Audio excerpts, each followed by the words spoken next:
What's up, chat?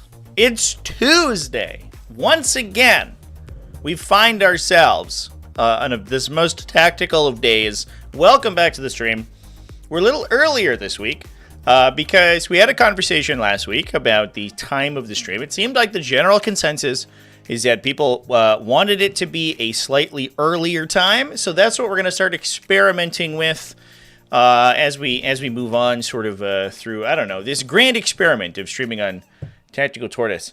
Welcome, everyone. Hope everyone had a wonderful weekend. Hope everyone enjoyed the coverage this weekend. The next 2 weeks, or I guess this like sort of 2 week period that I'm in, is going to be just absolutely nuts in terms of content and streaming. Obviously, we streamed Battle Against Breast Cancer this weekend. I was live yesterday. I rushed home after that event, a casual 8 hours overnight, to stream yesterday. We talked about some insane results from the Coventry GT, some Aquilon stuff, but this weekend was huge for 40K events. If we look through our event roster here, we had some crazy results this weekend. Look at all of these frickin' GTs, chat. There are so many GTs this week. So many different factions saw success. We got some Chaos Demons. We got Necrons. We got Adeptus Sororitas absolutely killing it. We got some Custodes, Death Guard. It's insane. It's insane, chat. So we basically only talked about Coventry GT yesterday, but today we're going to dive into some of these other undefeated lists if we have time as well. We're going to go through X and ones. We can do a little bit of a deeper dive, but to be honest, so much stuff. So many different factions went undefeated that, like, holy crap, I think. I'm super psyched about it. This weekend as well, don't go anywhere. Don't forget to turn notifications on for TacticalTortoise, because I'm going to be live with the Onslaught Tampa Open. This is a 40K team event. If you like team event content, then I will be live Friday, Saturday, and Sunday. I'm leaving after this stream to head down there. That's going to be sick. So there is a YouTube event up for that right now. You'll be redirected there after the stream. So don't go anywhere at the end there. And then, oh my God, it doesn't stop. It just doesn't stop. The next week, next Wednesday, so 8 days from now, I'm scheduled to go on Angry Joe's show over on Twitch. That's twitch.tv/Angry Joe Show. We're going to play some 40K on his live stream. Super sick. I put a link in the chat there for that.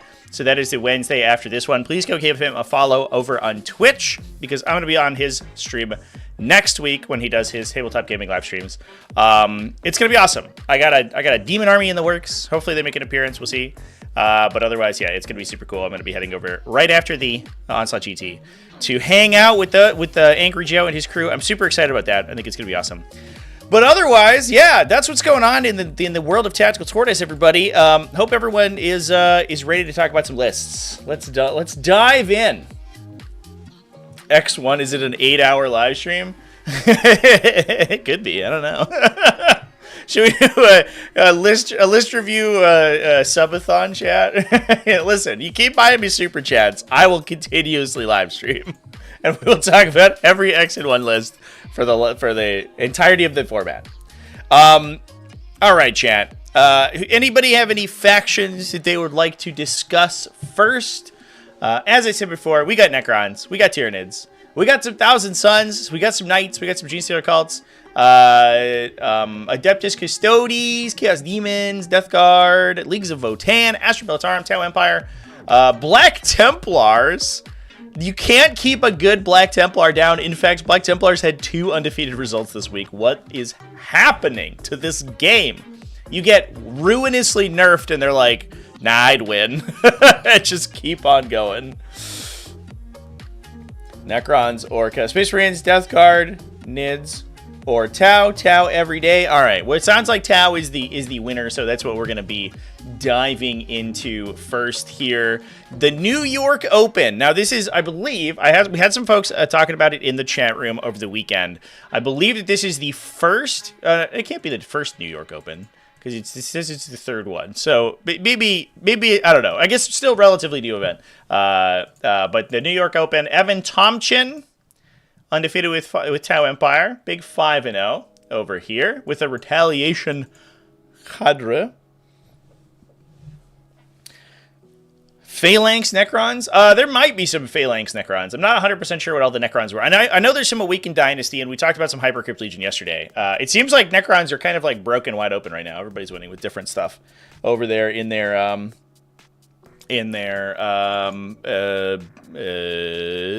Tomb Worlds, I guess. I don't know. Do I cover team events? I do cover team events. Yeah, we talk about team events occasionally on the stream, and obviously I live stream them fairly often, for sure. Drink water every time I say battlesuit. All right, ready? A Cold Star Commander. That guy. Another Cold Star Commander. Prototype weapon system on the second one. So one is naked with fusion blasters. The other one's burst cannon, cyclic ion. So the prototype weapon system gives him lethal or sustained, if I remember correctly, right? Every time he shoots.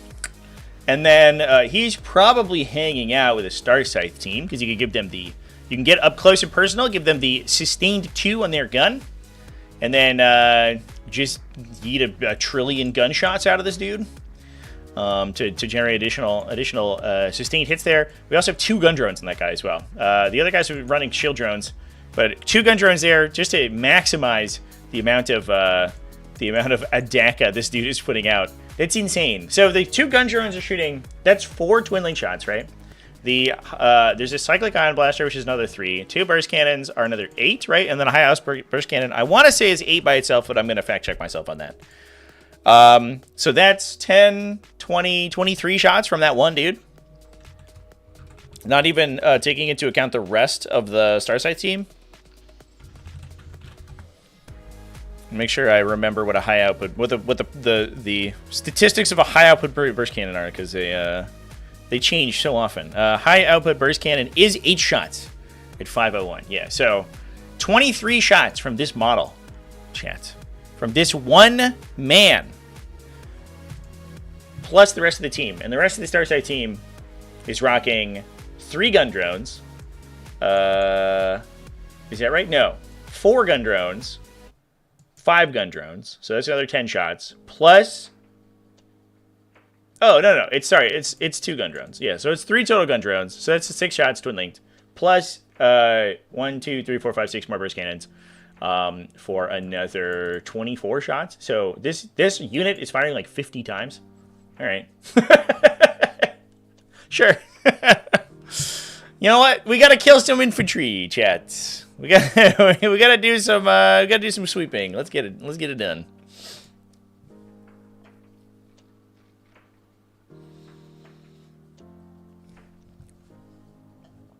Should have picked drone for the hydration queue. Yeah, for sure. There's going to be a lot of drones in this list. Enforcer battlesuit, triple plasma rifle on that guy. So he's probably hanging out with a fire knife team, I imagine. Because we can... Yeah, we have a plasma rifle fire knife team as well. Get those rerolls on people. Plus an enforcer battlesuit commander. The fire knife guy has a Starfire ignition system, so they get uppy downy. And then the second Enforcer battlesuit is rocking Cyclic Ion Blaster and Triple Flamer. So is he also in a Starscythe team? I think that's what's going on. No joining, no attachments into... Sorry about running back and forth rapidly here. No attachments into the Sunforge, I imagine. But to be honest, I don't know how much additional... Oh, no, we have a Fusion Blaster Cold Star, excuse me. So this guy's definitely buffing up the Sunforge team. You kind of need the Cold Star Sunforge unit so that they're faster, right? Because he gives them the auto 6 advance. So they can actually get up close and personal with those Fusion Blasters without having to like dump a trillion CP into the 3-inch Deep Strike.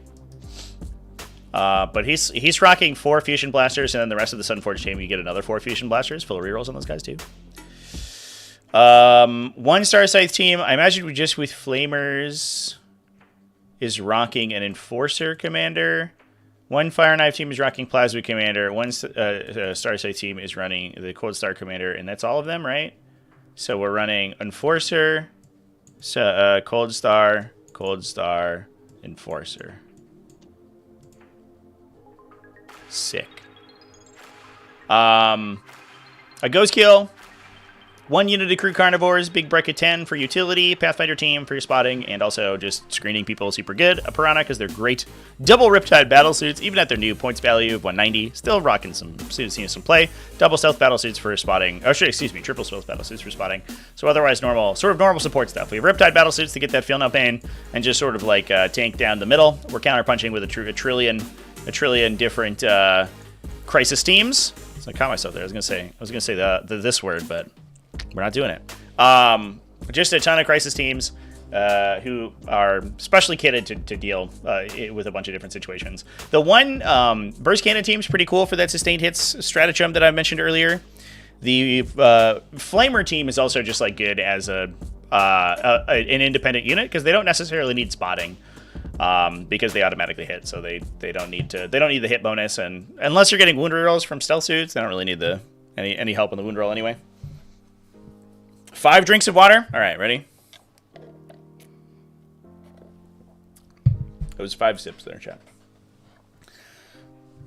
Can they buff AP? So the Star Scythe team, if I remember correctly, the Star Scythe team just generically buffs its own AP. And the other benefit that they have, so as long as they are attacking non-monster vehicle, they get +1 AP. The detachment ability, because we're playing Retaliation Cadre, is +1 strength. I think it's +1 strength within 12, +1 AP within 6. I'm gonna double check myself here there.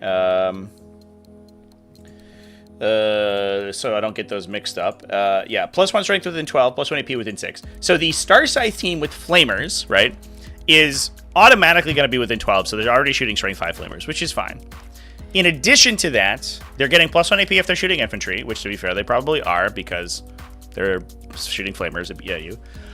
If they get within 6 inches, so if they're able to push far enough forward, they're additional +1 AP. So they go to AP2, ignore cover, strength 5.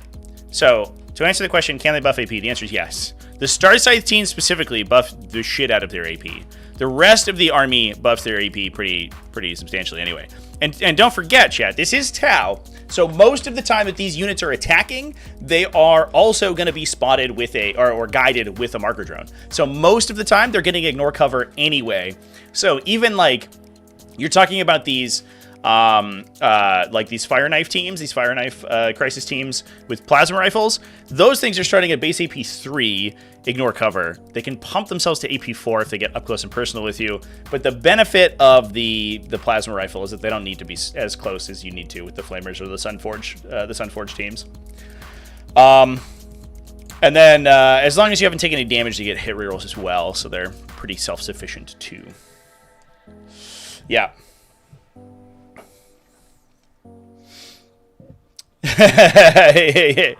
yeah. So like once it is difficult, and it is kind of contrary to the way that Tau normally play, because normally you want to stand off with your opponent, you want to screen, you want to push devilfish and piranhas and your light units in front of you and keep distance from your other target, the rest of your army. Obviously Retaliation Cadre does not do that. It gets right up close to you, but the amount of damage it inflicts when it does that is nuts. Plus it has a lot of mobility effects in order to either survive the hit back or to get itself into a position to attack with all that stuff. So yeah, this, I mean, the detachment's good, right? It's seen a lot of success and a lot of good players have been picking up, and obviously, you know, there are many reasons for that. So that is some Tau Empire success, chat, from New York Open. I guess real quickly, I will cover this Astra Militarum list, and then we can hop into some Necrons. It sounds like people are interested in Necrons. Can we cover the Necron Crescent list from Palladium? Was it undefeated yet? I'm just going to talk about undefeated list for right now. Like I said before, if we have extra time, I can dive into the X ones, but there's like 15 different factions that went undefeated this week. So we're gonna be hard pressed to get in under the time frame. So David Gross over here was technically first place. I think they went down to battle points for first versus second place, but he's running just Astra Militarum Combined Regiment. He's running Gonskos, Lord Solar, Tempestus Command Squad, Platoon Command Squad, double Tank Commander. So instead of taking Grand Strategist, you know what? 15-point enhancement, psh, I don't need it. I'm going to take a second Tank Commander to order my tanks around. 2 units of Kadisha Jungle Fighters, 1 Chimera, big unit of Adelan Rough Riders, 1 Hellhound, double Rogaldorn Battle Tanks. And we don't have too many outlets for Lord Solar's orders, so that might be where their orders are going. And then obviously the other benefit of the tank commanders is if they aren't shooting themselves and they don't need to buff themselves, they can buff the Rogaldorns if they need to. And then you just get, or the Hellhound, I guess, or even the Scout Sentinels. Honestly, you have a lot of vehicle order outlets or squadron order outlets. If they themselves are shooting, you're probably take aiming themselves. Or like repeating their order. They can order another tank that's far away, and then Lord Solar can order them too. So there's a little bit of optionality there. But generally speaking, it's probably Lord Solar ordering a bunch of this stuff. 1 Tempestus Aquilon squad for being helpful, for being good for all the reasons that we talked about previously. 1 Tempestus Scion squad that's going to get the Scion command squad and get super dangerous. This feels pretty well-rounded. I like it. It's got the 1 Chimera and the Kadishan Jungle Fighters as its front line. Plus 2 Scout Sentinels can kind of like move block and be annoying. 1 Kadishan Jungle Fighter unit's going to be the bunker for Lord Solar and his Platoon Command Squad, almost certainly, so that he can get his Max rocks going. But then the rest of the list is mostly just tanks, right? We have a Hellhound to grant the Ignore Cover, the Sentinels to grant the reroll hits, the reroll once they hit. And then we're just like hoping for the best out of Rogaldorn battle tanks and getting utility, a little bit of offensive play out of the 2 Tempestus units. And you probably have earmarked the resurrection, or the reinforcements for the Tempestus Aquilons. Pretty normal stuff that we've been seeing. I think Rogaldorns are definitely like coming out as the number 1 battle tank out of Astra Militarum, which is really interesting. They're very expensive, but sometimes you just run into that T12 profile. It gets stealthed. It gets -1 to be wounded, or excuse me, not -1 to wound, -1 damage, and they're just like, they just survive for a while. They have a damage blank for when your like railgun goes through. And I think the sustained that they get is probably a little bit, not literal sustained, but like the sustained damage over the course of multiple turns because they're difficult to kill is probably where the value comes from. Leman Russ do take a concerted effort to kill, but they do die. And the Rogaldorns probably live if you're not like moving them out in the open with a million things shooting at them. And we even saw them do fairly well over the course of the weekend too at Battle Against Breast Cancer.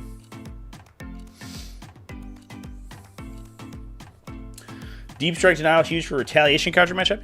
Yeah, being able to, getting like awkward rapid ingresses from those guys is really weird, right? Because like you can rapid ingress and then push with the Cold Star units, and their ability to like get anywhere on the table is huge. But you also can get rid of the 3-inch Deep Strike, their capacity to 3-inch Deep Strike, and then once they don't get that +1 AP, they hit less hard. And a lot of times they're turning that on with the 3-inch Deep Strike strat. All right, we want to dive into some Necrons chat. Seems like people are excited about Necrons. Jason Flanzer, JB Flans, over here rocked in Awakened Dynasty with Orican the Diviner. Dude, what? That's great. It's been so long since we've seen Orican the Diviner. Did he got a new model, right? I feel like an idiot because his old model was like the little squat man. Is that right?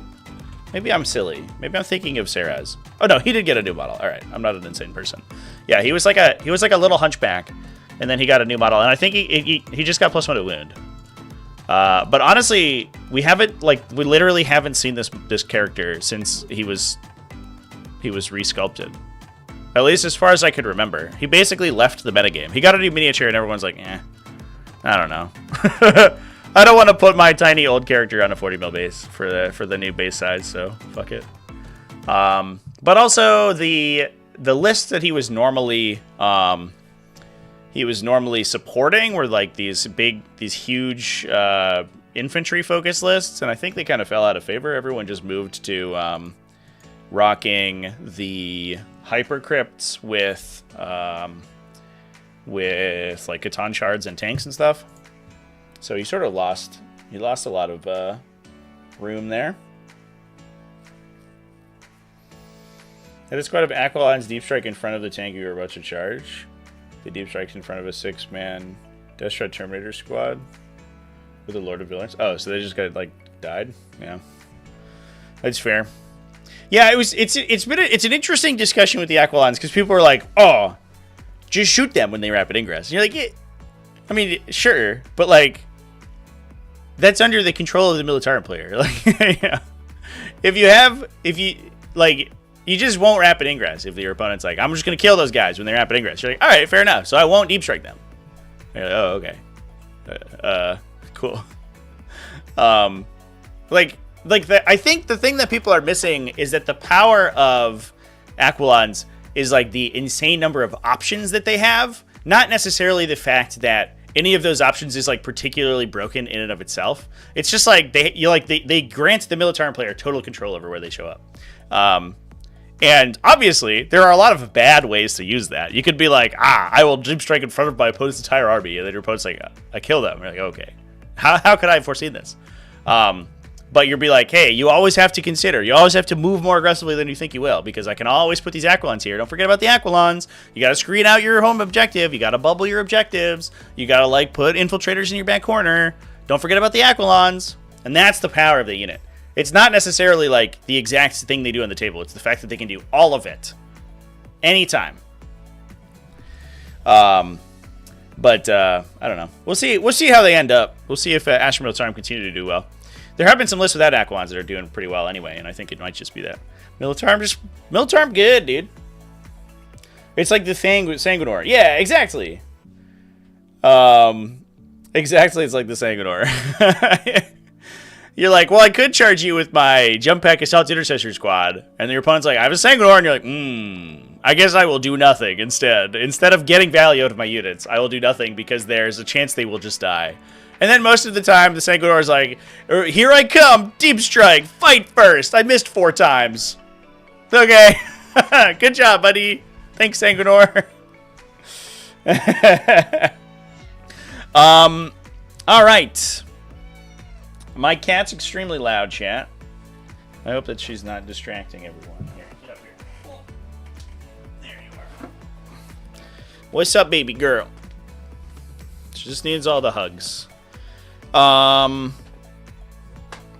We got 2 Hexmark Destroyers, Illuminar Seraz. So we get the Battle Line synergies coming up already, the +1 and -1 AP. Orican the Diviner. Just up on her throne up there.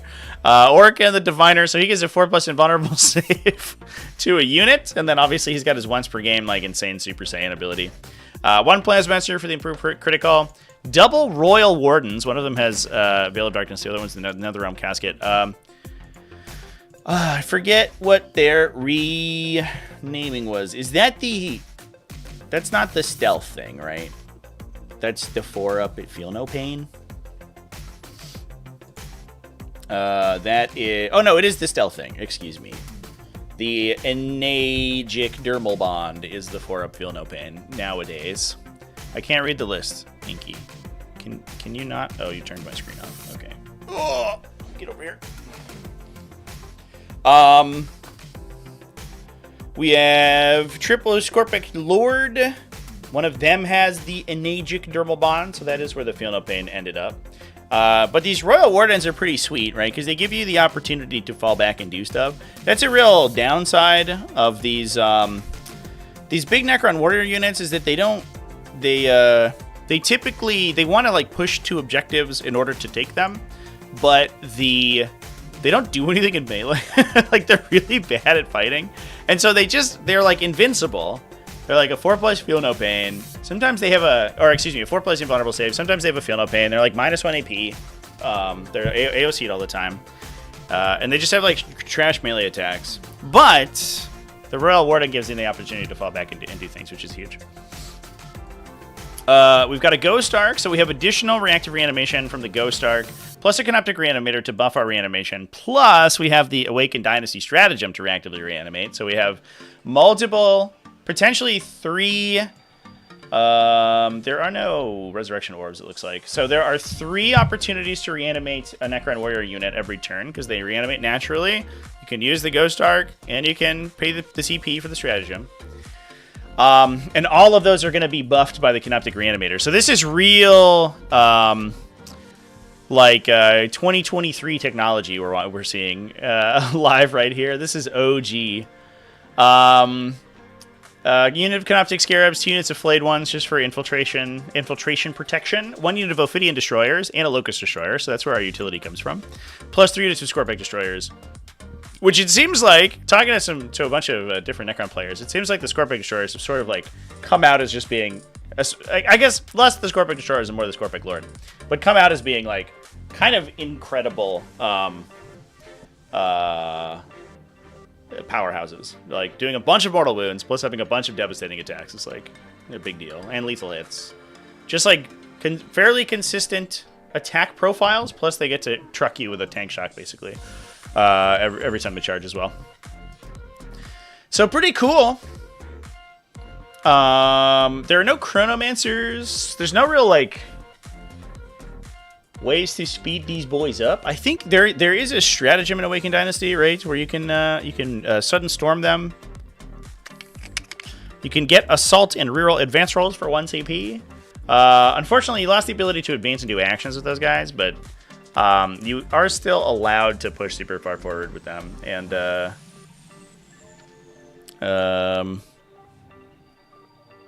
and get all the shots. And I guess right now we're sort of assuming that people aren't going to have the capacity to kill the entire Necron Warrior squad in one go, so we can play a little aggressively.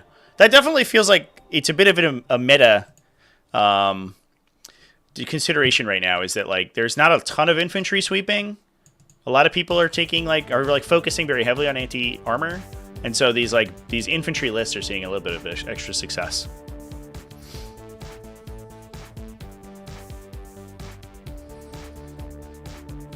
The Tau units, yeah, but like those are different events. I think obviously the difference there is that there probably is a limited number of Tau in this metagame versus this metagame.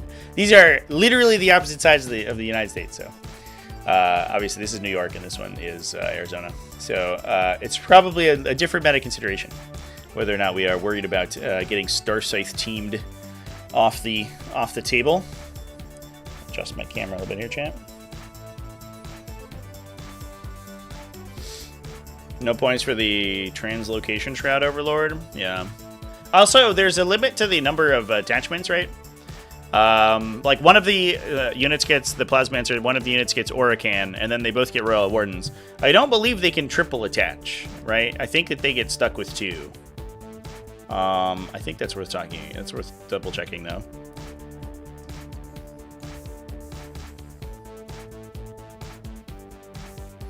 That's a cryptic ability, right? The ability to double attach to a unit. Yeah, so you can attach alongside 1 Royal Warden or 1 Noble, but you can't attach alongside 2 of the aforementioned units are attached. So you either get the Translocation Shroud guy or you get the Fallback and Shoot guy. I think the consideration was that with the amount of reactive reanimations the army has, they aren't quite as worried about getting the additional reanimation plus the extra speed. They're worried more about the ability to continue to fight over the course of the game. Should have brought your Tau to that event. You would have cleaned up those Necrons. Yeah, there's a bunch of bad matchups for that kind of stuff, right? Like Leagues of Votann also just like one-shot the entire unit. There's a bunch of different Space Marine builds that'll do it. It's not like infantry skews like that are invincible, right? I guess it is helpful that like Thousand Suns are less prevalent, and that might actually be one of the big things there too, right? Is that previously you would rock up with 20 Necron Warriors, and Thousand Suns would be like Doombolt, duplicate Doombolt. You can't reactive reanimate because none of those are attacks. Like double move Ahriman, 10 Flamers kill the entire squad, and you're just like, cool. I'm having a great time. But those Thousand Suns are less common now that they have been nerfed, rightfully so. And whereas previously you were probably pretty likely to hit them in a game. And that's probably another consideration too. they would just rip that entire Necron warrior unit off the table in one go for sure.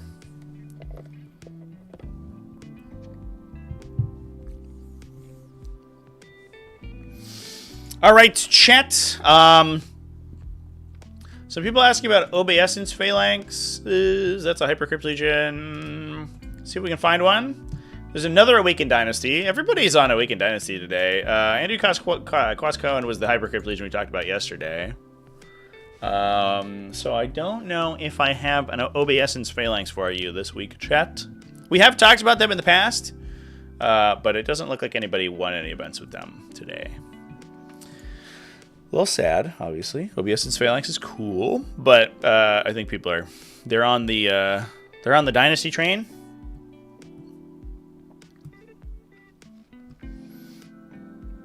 When are we gonna see Kroot on stream? Like 2 weeks ago, dude. Go watch the New England Open Invitational Finals. There were 200 Kroot on the table, chat. 200, and that was before it was cool. Now there would be like 250 Kroot. And they still almost did it, even with the old points.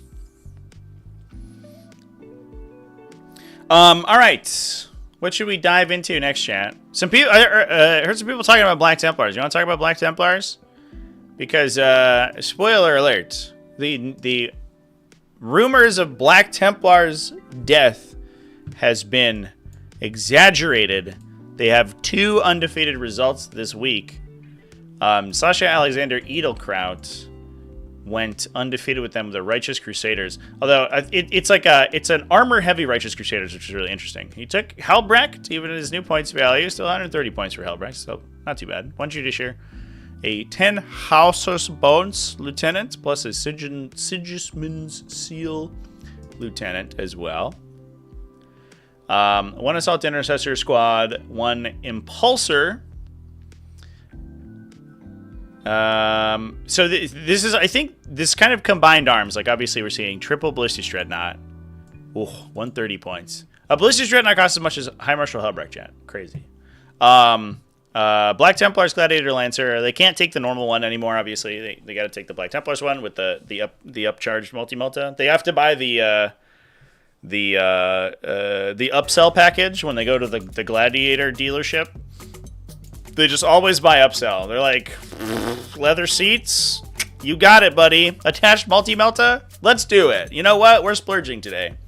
But they're sort of using that to back up the melee stuff. So, unfortunately, it does seem like, and we'll take a look at the other undefeated list. It does seem like the Crusader spam variety may be dead because they're so ridiculously expensive now. But on top of that, but you know, like, alternatively, they still can be playing these varieties that have guns backing up. You normally like veteran squads, like Sword Brethren and looks like Blade Guard veterans. So you got a Blade Guard veteran unit, a Brutalis Dreadnought. That's kind of spicy, actually. The Brutalis Dreadnought is cool. It does get the Templar vows. I wonder if there are any additional. You can't devout push, right?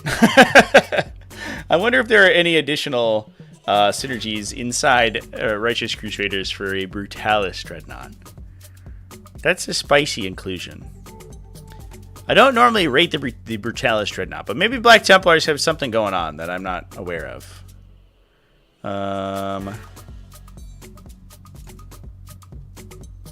Let's see.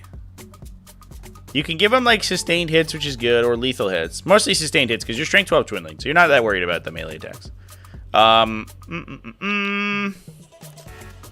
You can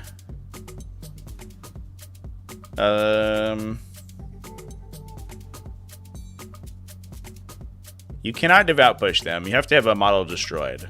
It's not just when you're attacked. I guess they fight on death, potentially. It's kind of cute. With vicious riposte. Otherwise, yeah. Otherwise, I think they're just a big beat stick. I guess if we're already running dreadnoughts, like taking the same profile for 160 points to just like chill with the ballistas and be a guy who fights, probably not too bad. We have a drop pod that's spicy. An Invictor Tactical Warsuit, also spicy. Jesus, okay. 125 points is actually probably pretty okay for these guys, to be honest. Like, they have a lot of shots. They're not very high value shots, but there are a lot of them. The drop pod can include, looks like one of these big melee squads, either the Primaris Sword Brethren or the Blade Guard veterans with attached characters. And then I imagine that it's a rapid ingress delivery system, so you can, I think you can rapid ingress it on turn 1. That might not be true though. But even just being able to deep strike out a bunch of Sword Brethren into an awkward position is probably pretty good. Let's take a pick here. What does the drop pod ability say? Reinforcements up of your first, second, or third movement phase. Okay, so I don't believe you can rapid ingress it, but at least you can rapid ingress them turn 2 anywhere on the table, basically, rather than being forced to just come off the table edge. So that's a big deal. A drop pod in 2024? Yeah, indeed. Indeed.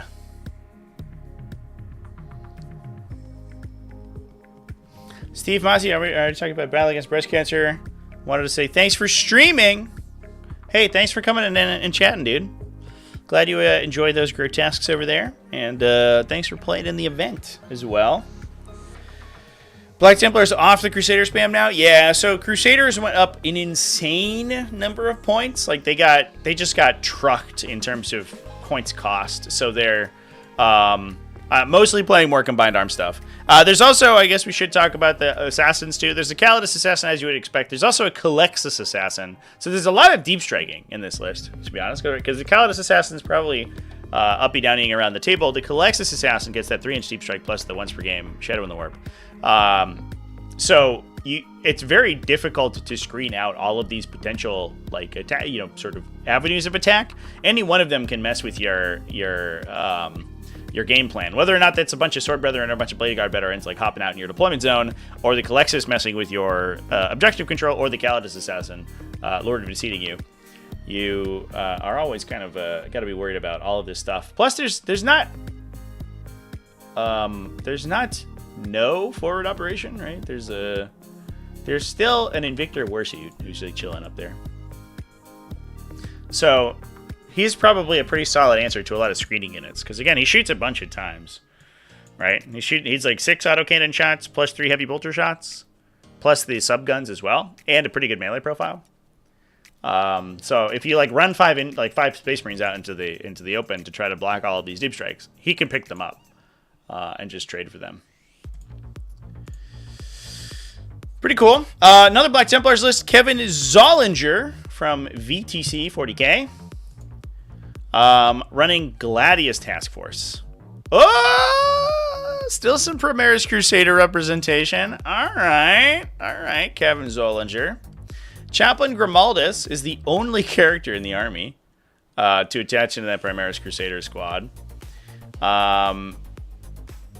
He does basically let them lock in the 5+ Feel No Pain. Part of the weird thing about Chaplain Grimaldus is that the turn where a 5+ Feel No Pain would be good, he oftentimes has to switch into Advance and Charge for his whichever like prayer he's chanting at the time.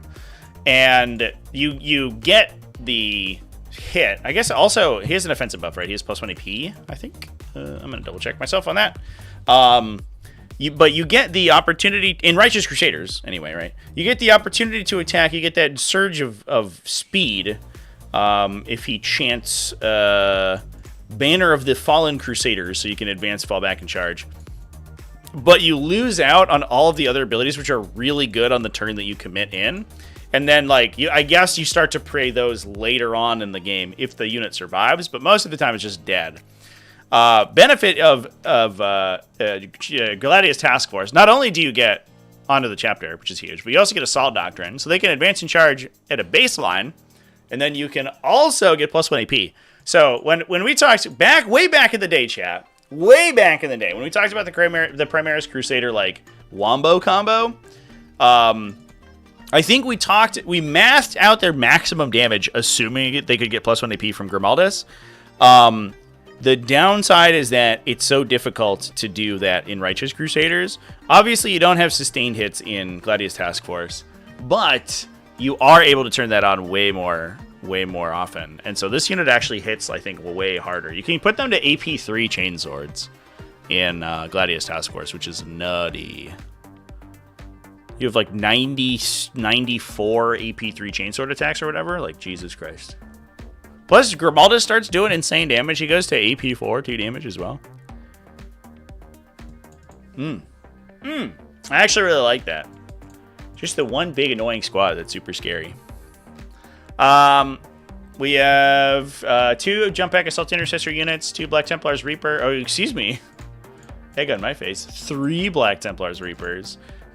2 Predator Destructors, a Scout Squad, triple Vindicator. What is this list? What?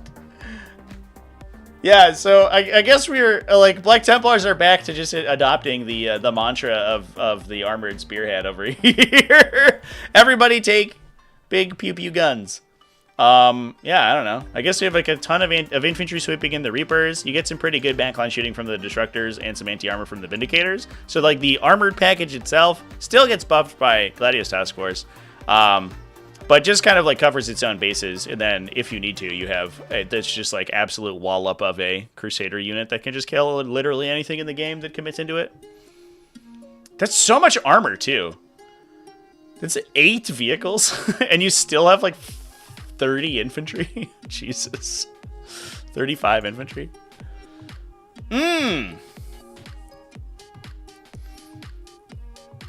How AP3 in Gladius? So Grimaldus has a base +1 AP buff. So in each of your command phases, you can chant, or you can like I guess like anoint one of the relics, as long as you have a servitor, which you probably do in your unit.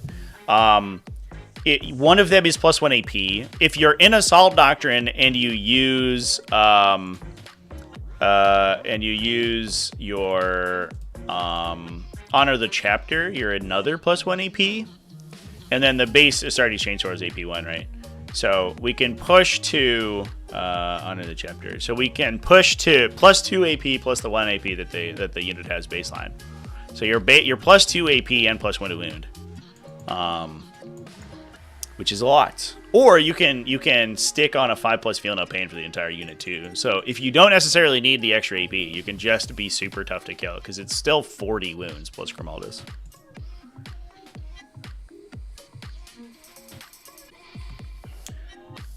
Yeah, it's an insane amount of output, chat. And then like I guess for those who don't know, right? This you want to talk about why Primaris Crusaders got nerfed. Maybe it was too hard. I don't know.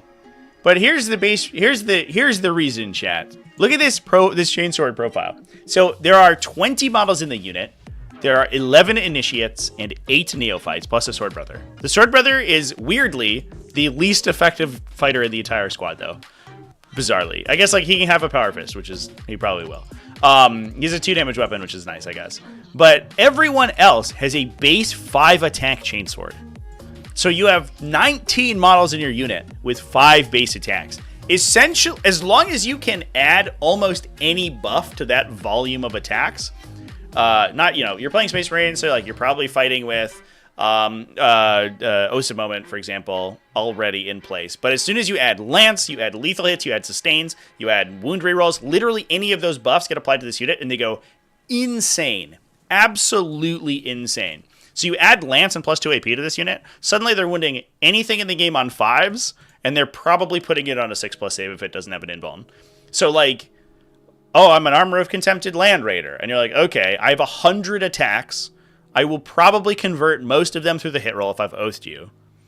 And then I'm wounding on 5s with, say, I don't know, like 85 hits, right? I'm wounding on 5, so I'm forcing 30 saves on you, somewhere around there, that are, even with Armor of Contempt, on a 4-up save. If you didn't Armor of Contempt, you'd be on a 5-up, out of a base 2-up.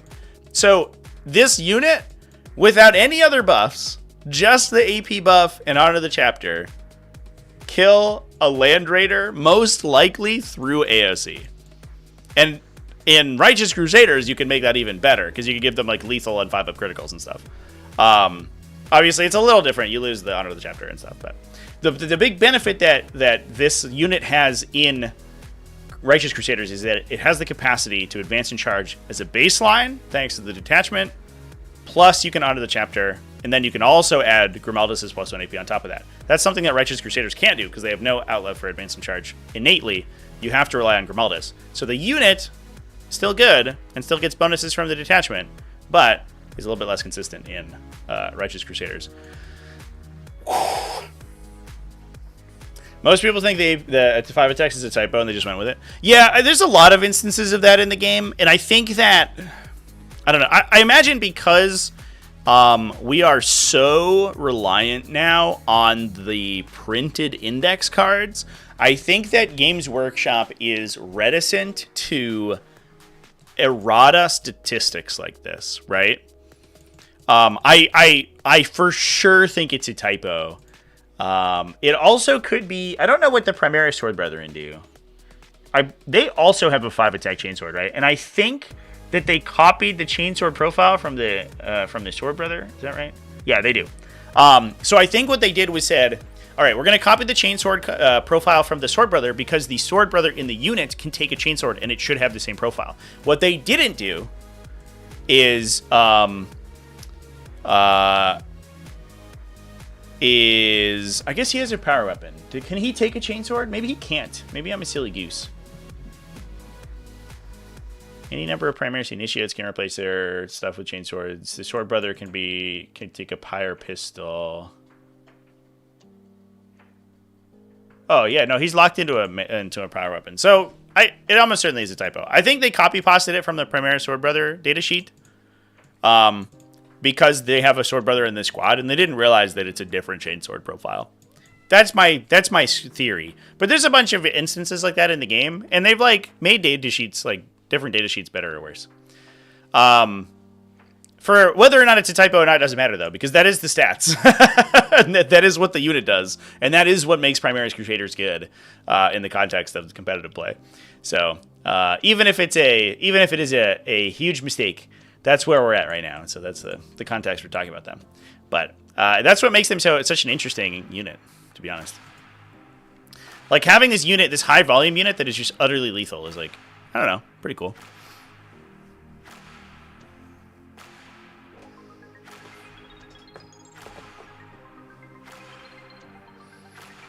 Sorcerer on disc having fly, but the Zangor on disc is mounted. Yeah, I don't.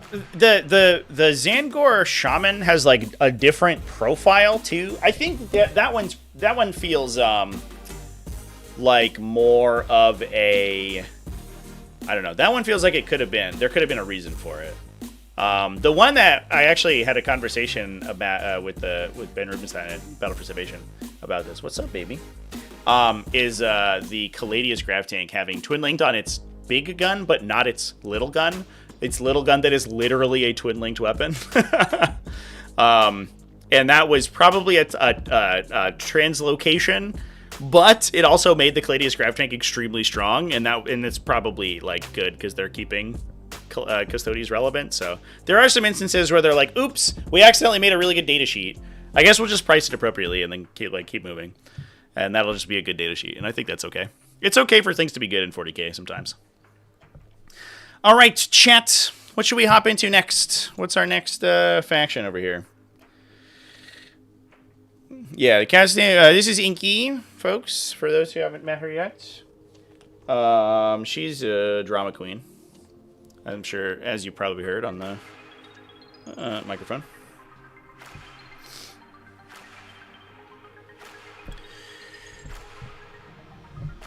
Please stop standing in front of the screen. I can't read the chat, kitty. Oh.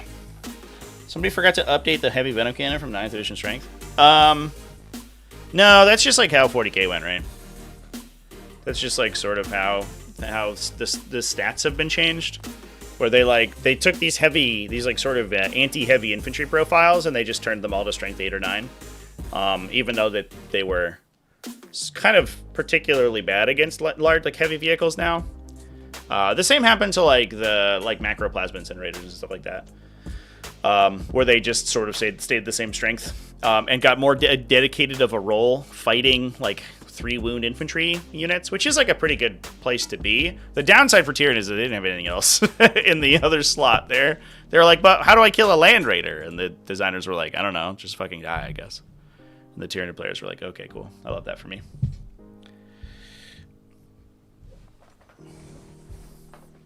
We have Space Wolves, we have It's Tragic, we have no cat faction. Just played Breachstorm, chat. You want a cat faction? You play Breachstorm. She's Dramatos Persona. It's true. For sure. All right. Tyranids. People want to talk about Tyranids? All right, let's talk about Tyranids, chat. We got some wins for Tyranids. Sam Pope was playing this weekend, so of course we got a Tyranid win out of that man. We also got one at Kipper's Melee. Alex Kahn, who I believe, if I remember correctly, might be in the chat room. I believe was posting up about his results in the Discord. So ! Discord if you're not in the TacticalTortoise community already, and you want to talk about some game results, then go on and hang out over there. Play guard as a fat faction converted to Felinids. Classic. What's Breachstorm? Apparently my Breachstorm chat command isn't working. I'll just post the website. There you go. Just go there. And you can learn all about it. It's a cool game. It's a cool game made by some handsome people. All right.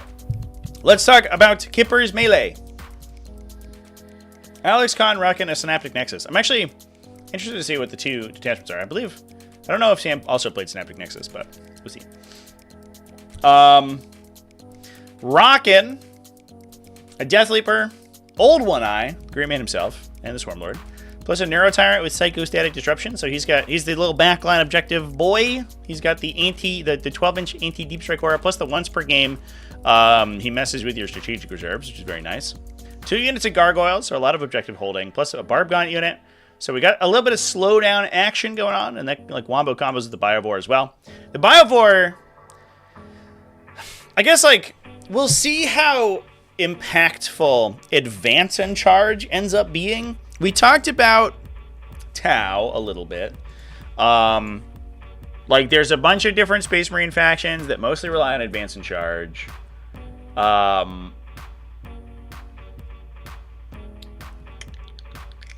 Like Chaos Demons do a little bit, I guess. But one thing, and I don't think we've seen a lot of success from Orcs quite yet this season, and that is unfortunate so far.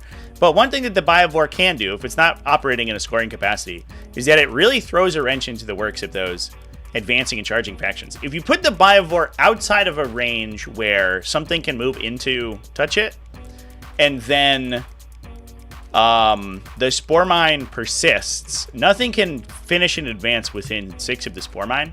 So as long as nothing can kill the Spore Mine during your movement phase, obviously by just running into 3 inches of it, which you can't do with an advance, then the Spore Mine just entirely can screen you against advancing and charging factions, which is a big deal.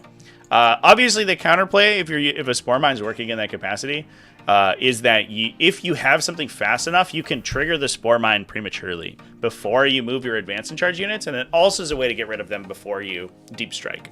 So they're good deep strike screening if you're like screening out your back line, but they don't do quite as well screening out the front of your army. But still a super solid unit. I mean, it's not like Spore Mines are bad. Actually, that's not true. Spore Mines are bad. It's not like Biovores are bad. Biovores are excellent. The best data sheet in that codex for sure. We have 1 Lictor, 1 Narrow Lictor, some Raveners for Uppy Downy, plus double Maleceptor, double Northern Emissary. No Exocrines. There is basically no backline shooting in this army. I love it. It's so aggressive. No Hive Tyrant either, so we're just like windmill slamming the one-off Armor of Contempt off the Swarmlord CP every round, but that's probably fine. And Old One Eye's just chilling by himself as well. But if you're sort of threat overloading the front of the army, which is basically what we're doing here, right? We have 4 units with pretty solid armor saves, AOC potentially, and a 4+ invulnerable save. So we're hoping that things can't punch through this amount of beef to get to Old One Eye and the Swarm Lord, so they actually get to chill in the back and sort of hang out. Or Old One Eye just like rapid ingresses into a funny spot. He's not the easiest thing to screen because he's not super big. I also wonder, like, screening an oval base I bet gets weird too.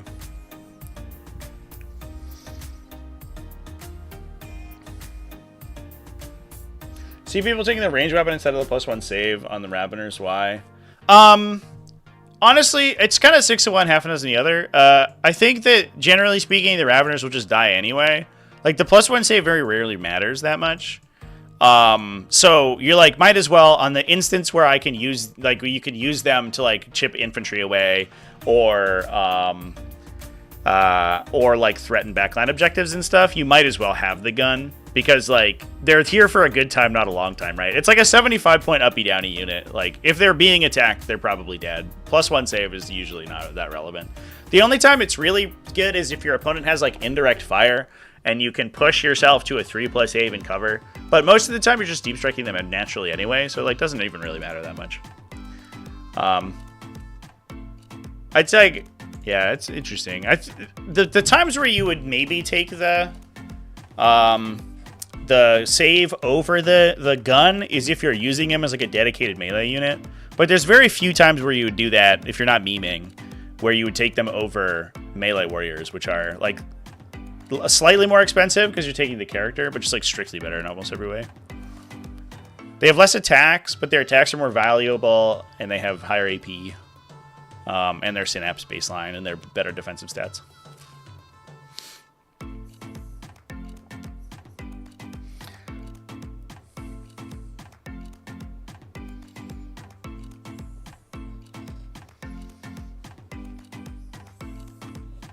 Volume attacks is better, yeah. Yeah, it helps them, like, if they need to clip, like, 10 infantry or something, sometimes things can get kind of funny if they swing low on their hit roll, like, they can get kind of spiky, or if you're, like, into a 5-up save and they're only AP1, and you're like, they might spike their saves. So if you can chip a couple of casualties with guns before you go in, that's, like, probably good enough. The Thoracic bioweapon is definitely not a great profile, but it's also, like, you might as well have it. Like, who cares? Old One Eye's a distraction and problem solver with epic challenge. He's a good epic challenger. Plus, if you can get hit rerolls on him, right? Like the big downside for Old One Eye, he's got good baseline like attack stats, but he doesn't have rerolls without his unit. And if you're within 6 inches of a Synapse creature, you can get him rerolls from Synaptic Nexus, and you can get him +1 to hit. That's also a huge one. So you can hit on 2s, reroll 1s. So he actually gets like super. He gets super. What's the word? Consistent. Which is not something that that solo Old One Eye typically does. Usually he's a little funky because he's like hoping for some sustains or something, just swinging into somebody normally. But just Synaptic Nexus can definitely buff him super hard. The one weird part, and I don't know, maybe it would be too good or something, but like he's not Synapse, so you can't Armor of Contempt him. If you can Armor of Contempt him, and he'd be sitting on like a 1-up save, 0-up and cover with a 5+ feel no pain that you have to kill, otherwise he just heals 2d3 wounds back immediately and like murders you. Would be kind of sick, but like, obviously, for only 150 points, it's probably okay. Dude costs as much as High Marshal Helbrecht, almost. He's 20 points more, and he's like a huge monster with a bunch, like, who's hard to kill and a million attacks. I don't know. Pretty cool. Pretty good stuff.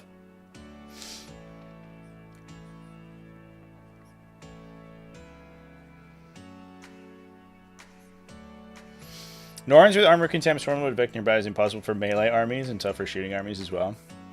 Yeah, I definitely see, like, Stormlord is such just, like, a windmill slam into melee matchups.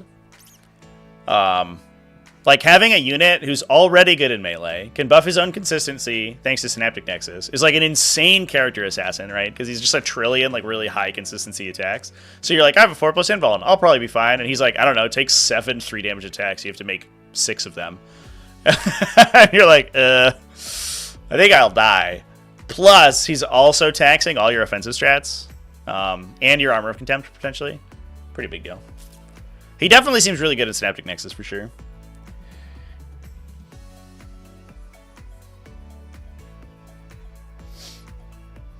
Oh, and you can fall back and charge with them. Yeah, that's also a good call out, too.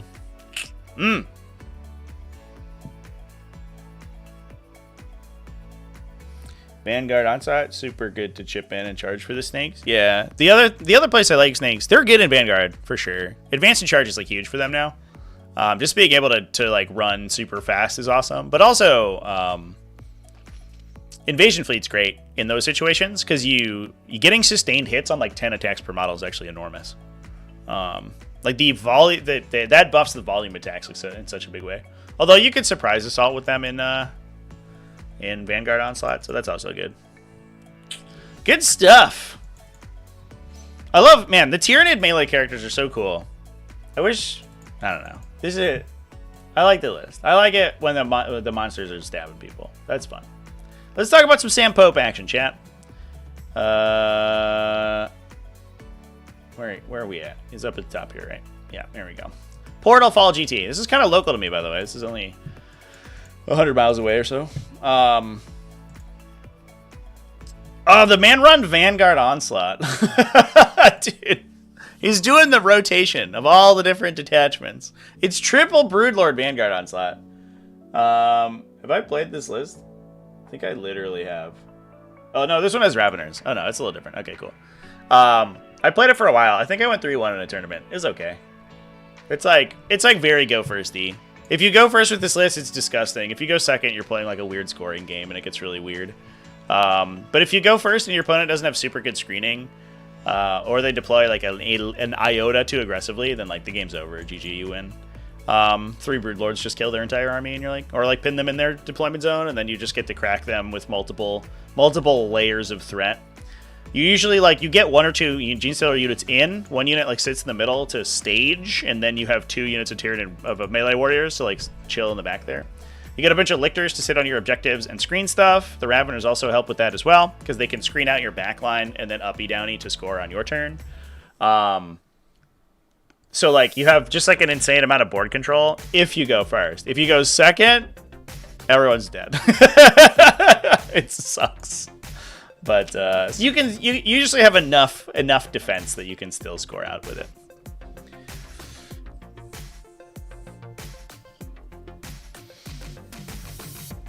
The question of the week: is Assimilation Swarm worse? The monetary cost of 18 Target and 65 wars. Worth the monetary cost of 18 Target. No, for sure not. No, the detachment is unplayably bad. That might be controversial within the Tyranid community. It might be a controversial take. But I'll be the brave one and say it. Assimilation Swarm is hot fucking garbage. The Tyrant Guard build is like cool, but I think as we saw, it's like literally more consistent. It won a GT a couple weeks ago, just using the Synaptic Nexus version. It's like more consistent in just other detachments. You'd be like, if we get rid of our like dumb, expensive, like silly combo that requires our opponent to exactly kill 5 out of 6 models every time, and then also kill something else next to them. Like, it requires our opponent to just literally play the game for us in a way that's optimal for our army. Then it's like we could get like good value out of it. But if your opponent is like not just a brain dead moron, then you die. It's like, it's good when it works. Don't get me wrong. I made a whole video about it. It's good when it works. If your opponent's like, oh no, I can't quite kill that last guy in the unit, and I have to kill this Ripper to like score my thing or something, you're like, oh, best day ever. But if that doesn't happen, then it's really bad.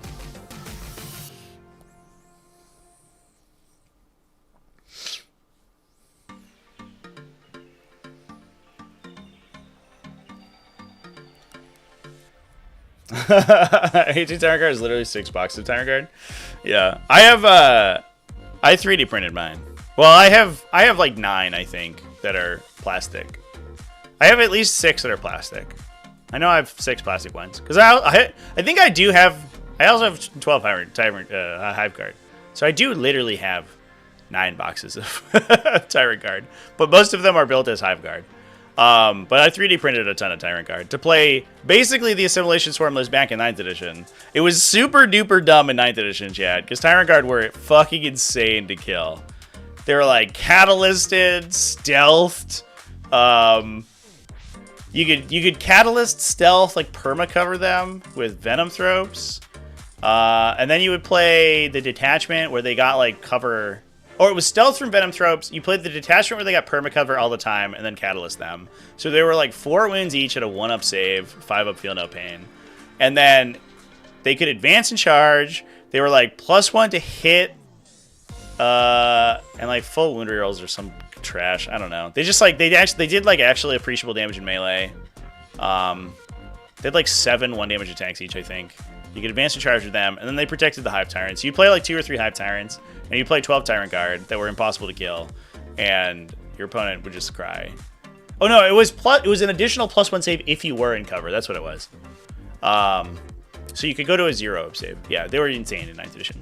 So I have 12 Tyrant Guards to play that list, but I will not play them in Assimilation Swarm anymore. It's too sad. They were the Deathwing Knights of 9th edition. I don't know if I would go that far.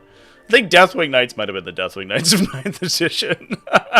There was a pretty appreciable span of time where Deathwing Knights were still metagame when meta in 9th edition.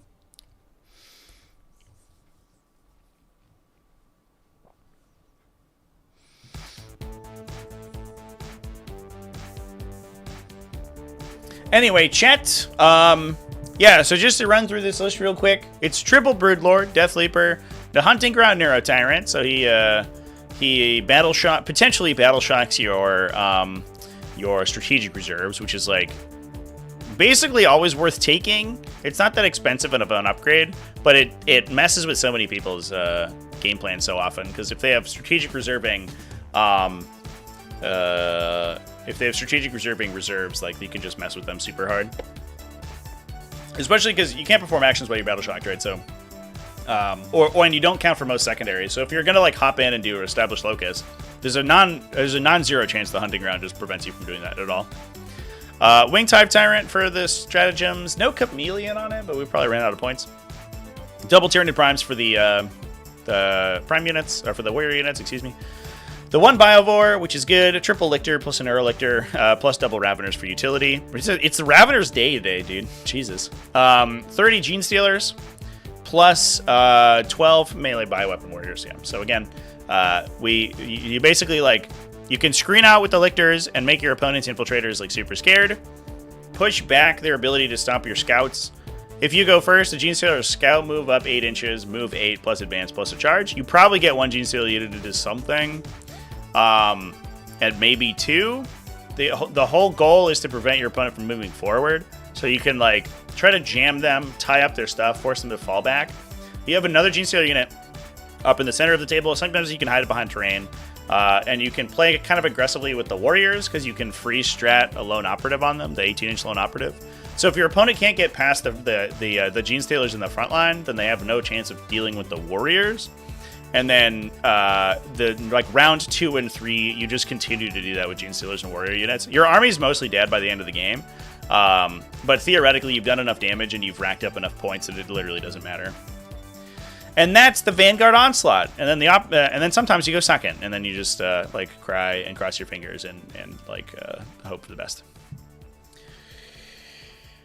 It's a lot of claws, chat. Yeah, it's 120 claws for sure. Why aren't Tyrant Guard a 2+ save? Because they're a Tyranid unit. You have to pay the tax of being a Tyranid unit. You don't get good saves, chat. Shame that redeploys got nerfed before you know who goes first. Yeah, I mean, I think they were too strong. Being able to use them post the roll was probably too good, and I think it incentivized you to play redeployments too much. I think what they want to do is like take a lot of the agency away from first player, but it stopped you from getting like a free roll on your infiltration blockers, because you could like, if you played Lord Solar, right, although I think he was a post roll off, the guy, but if you played any of the pre roll off redeployments, you would just always post your infiltrators like as far forward as you can, because you could always pull them back based on who goes second. There was no lost value to it. It was a little powerful. It is unfortunate for like Tyranids specifically, because they don't really have much else going on. But I think it's better for the balance of the game.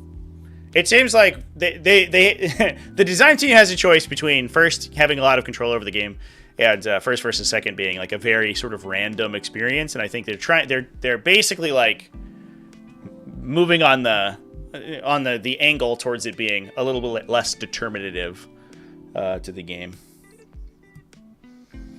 It's like agency away from the first player and the mission objective heavily favors going second. Yeah, I don't disagree. Second player is like way too strong for sure, but I think that it's less of a negative play experience to lose to the second place player than it is to just die to the player going first, right?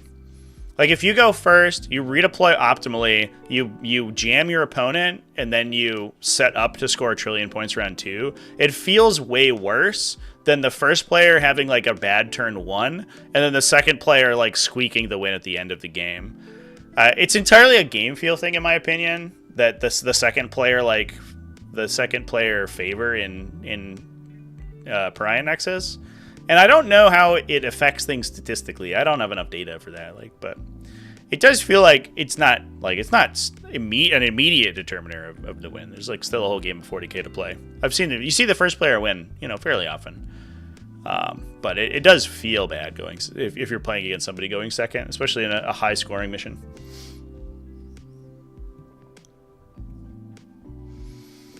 Secret mission plus linchpin change was good. Yeah, I for sure I agree with that. Linchpin was so common too, and it was just like so dumb going second. Played against Blood Angels over the weekend, but he hunted down all the lictors with Mephiston and did Space Marine 2 finishers on all of them. Incredible. A lictor's like they'll punch Mephiston, right? Like he's not immune to lictoring. That dude will eventually die if he just keeps charging lictors. I can't find his data sheet. But he's just like T5 dude, right? With like 8 wounds.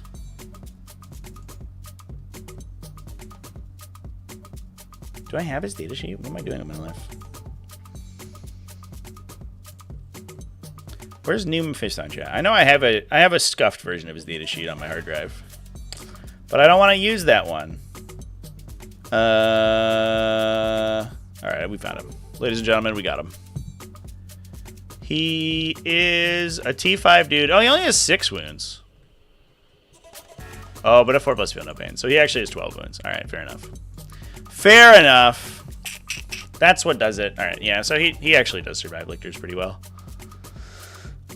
He'll die eventually. The 3rd lictor will get him.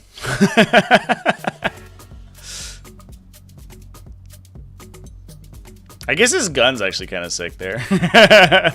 So if he gets a couple sustains, he's like winning on 4s. Puts you, like punches through most of your armor save and then like straight up kills you. So if he gets a sustained hit, you might just die. What a Chad. 4+ feel no pain. It's a hell of a drug. A 2+ armor into a 4+ feel no pain. Wow.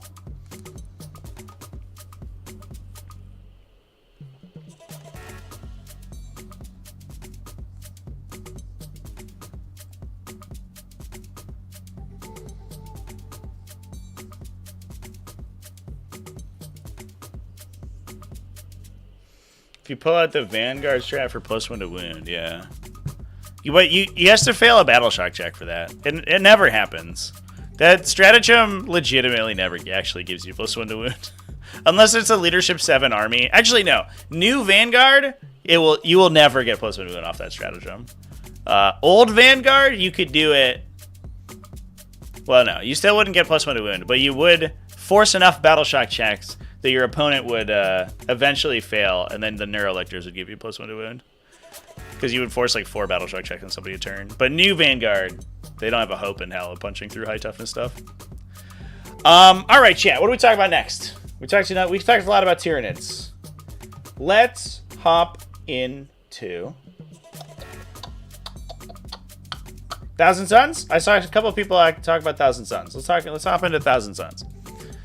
So at Kipper's Melee, and this is I guess a good through line because we just talked about Alex's list. Stu Angel, undefeated with new fangled, expensive Thousand Suns. We're still getting work done.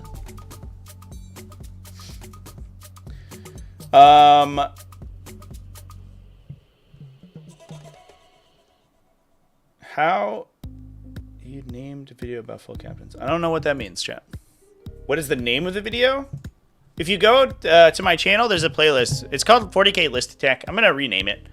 I have one sitting on my hard drive. I have a new meme list video sitting on my hard drive that I haven't edited yet because I've been like fucking insanely swamped. But we're going to call it Memes and Themes. But there's a playlist for, it's called, 40K List Attack. There's a playlist for it, which has all my meme list videos on it. Over on my channel, if that's what you're looking for. That list is actually probably insane now because of the Ultramarine buffs. All right, let's talk about some Thousand Suns, chat. We got double Exalted Sorcerers on Discs of Zinch, plus an Infernal Master with Umbrellific Crystal, an Arcane Vortex Infernal Master. This is like normal stuff. I don't know. We've seen this list. We've seen this character selection before, chat, right? There's no new technology under the sun. Triple Infernal Master, double Disc Sorcerer, regular Sorcerer, Lord of Forbidden Lore, and Magus Thread. What a shocker. That's incredible. What new and innovative technology we found in Thousand Suns. So basically, like, the Disc Exalted Sorcerers slow people down by shooting at them, and then also act as good Kabbalistic Ritual casters, because they are casters that are relatively fast, move 12 infantry. The Infernal Masters are just good for killing people and doing murders. And then the Forbidden Lord Thousand Sun Sorcerer can duplicate a stratagem. Not a stratagem, excuse me. A Kabbalistic Ritual. A lot of times what you do with him is because he can't be shot outside 18 inches, he can run forward, get extended range from a Mutalised Vortex Beast, Doombolt twice, or Doombolt a second time after you get a Doombolt off someone else. Usually it's Ahriman, but there's no Ahriman in this list, so we might just be paying regular points for it. And then because he can't be shot, usually you're out of range for retaliation, and he just gets to do that for free, basically. We got 1, 2, 3, 4 units of Rubric Marines attaching to the Sorcerer and the Infernal Masters. The Sorcerer's ability only turns on when he's attached to a unit, and the Exalted Disc Sorcerers don't really need attachments to do their thing. They're actually kind of hard to kill by themselves. They have 6 wounds, so they can just kind of run around on their own. We do have a Mutalised Vortex Beast to do that extra range attack. 1 unit of Thousand Suns Cultists, because they're ridiculously cheap. Triple Zangor Enlightened. I wonder if people will start pushing more into Cultists. Triple Cultist is like so incredibly strong that I would be, I actually wouldn't be shocked if we saw more Cultists on the table in the future, but especially now that Zangor Enlightened are more expensive, because that unit is totally whatever. Zangor Enlightened are like the definition of a super mediocre utility unit. So yeah, basically a regular Thousand Suns list from pre-nerf, but now it's smaller. There's less of it. We lost Ahriman, basically. We basically lost an Ahriman unit out of this build.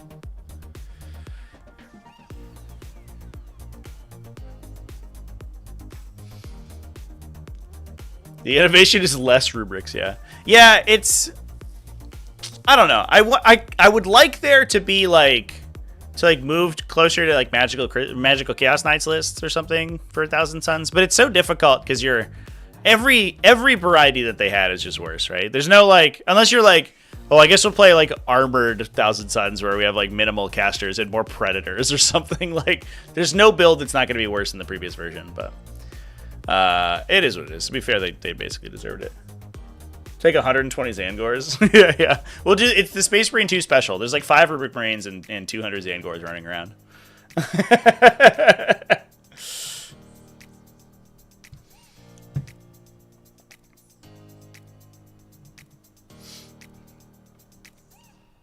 At what point do you take Thousands of Predators, the AP2 Heavy Bolters? Yeah, I don't know, chat. It might happen eventually. Like folks are saying, though, like the problem is that their army ability is tied to the number of casters they can have. And so anytime you take the non-caster units, it gets really awkward. The Predators, I don't know, are quite an efficient enough profile to like make up for not having Mutalised Vortex Beasts. It's like, do I take this sort of like mediocre like battle tank, or do for 25 to 30 more points, I take a Vortex Beast that is dramatically harder to kill, shoots basically the same, and also has a melee profile, and also interacts with my army ability? It's like, probably the Vortex Beast. Especially because it's so much harder to apply Twist of Fate now, and Twist of Fate's not as good. I think in the context of like Twist of Fate still being really strong, taking mass Predators actually actually I think kind of okay, but you could also just like be taking War Dog Brigands back in the day. I don't know. And people weren't even doing that at that point. So yeah, I think Thousand Suns just like need a codex basically. Maybe we need to look at their army roll again.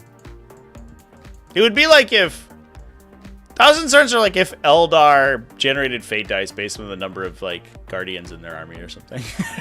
It would dramatically change how you constructed your army.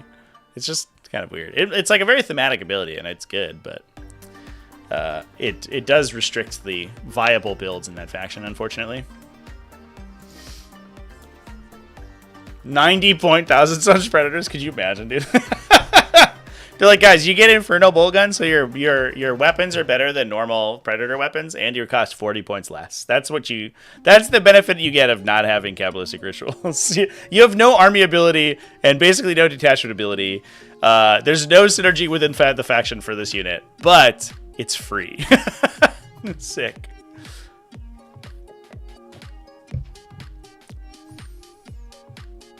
If all units gave a minimum of 1 Cabal point, would lists change dramatically? Yeah. For sure they would. Because that's what rubric units give now. You would actually, I think, just double the number of Cabal points that a list would generate. I think you would have to change the ability, like, fundamentally. But that's what I hope they do. Exalted Sorcerer on a disc riding a Forge Fiend. It's like hovering over the top. The Exalted Sorcerer on some sort of big, like, cool Warp Lizard would be sick. I'd be into that.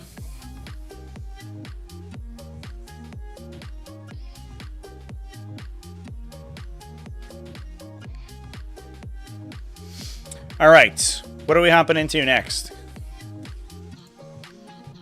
I don't think I'm going to talk about Adeptus Sororitas, chat, because we did Adeptus Sororitas quite a bit yesterday. The video yesterday, or the live stream yesterday's timestamped. If you wanna run back through the timestamps, we went through all the sisters lists then, so I would go do that. I would go talk about that. There is some Chaos Space Marines getting some work done. The Meme Team GT was won by Ewan Bedford Cooper. Oh, there's more Thousand Suns. Hold up. Let's talk about this one real quick. This one has Armon in it. That's cool. Instead of the second disc sorcerer, triple Infernal Master plus Magnus. So we cut the regular sorcerer entirely. Instead, we put Lord of Forbidden Lore on the Infernal Master. One thing you can do, if you have more Cabal point generation, which it does seem like this list might have, I'm not entirely sure. One thing you can do with the Lord of Forbidden Lore on a regular character rather than on the sorcerer. The sorcerer basically saves you 5 Cabal points by being hard to shoot at. So he can move out aggressively and cast your rituals, and your opponent can't kill him if you're not like playing like a moron. If you attach the Infernal Master into a unit and you don't have the regular sorcerer, you can cast 2 rituals out of the unit. So you could, for example, use Ahriman, Doombolt, duplicate the Doombolt with the Lord of Forbidden Lore Infernal Master, then use the Aspiring Sorcerer in your unit to move yourself again. So you could like move out, cast a bunch of Doombolts, move yourself back with Cabal points to keep your unit safe. There are ways to still utilize this as a Doombolt battery without having to have the regular sorcerer. Or is just Lord of Forbidden Lore is just a good enhancement, so you just have it because it's good. That's also could theoretically be the case. That also usually doesn't typically need the Mutalith quite as much because you don't really necessarily care about your distance from the enemy if you plan to run away after you cast the Doombolt anyway. So the Vortex Beast kind of like enhances the Sorcerer by allowing him to cast from out of the range where the opponent can shoot back at him, but the Infernal Master is just going to hide behind a building, so it doesn't matter quite as much. We got rubrics, more rubrics, some Zangors in this one, so we generate a couple of additional Cabal points potentially. This one does have double Mutalith Vortex Beast, double Chaos Cultists, and Zangor Enlightened. So we traded a couple of the infantry units for more Mutaliths and Ahriman in this one. Oh, it's actually... Oh, it is 30 rubrics, yeah. So Ahriman's probably running by himself. He's actually kind of sick on his own, because he generates 3 Cabal points naturally, and then he gets his once per game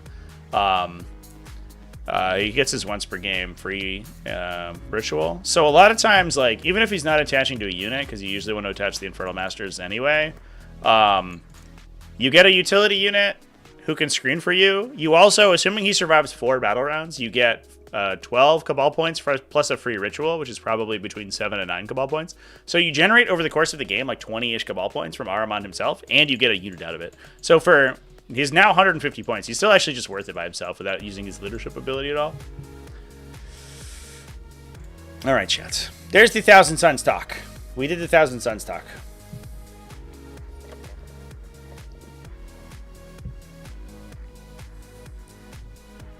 The Thousand Suns lists are so samey. I mean, yeah.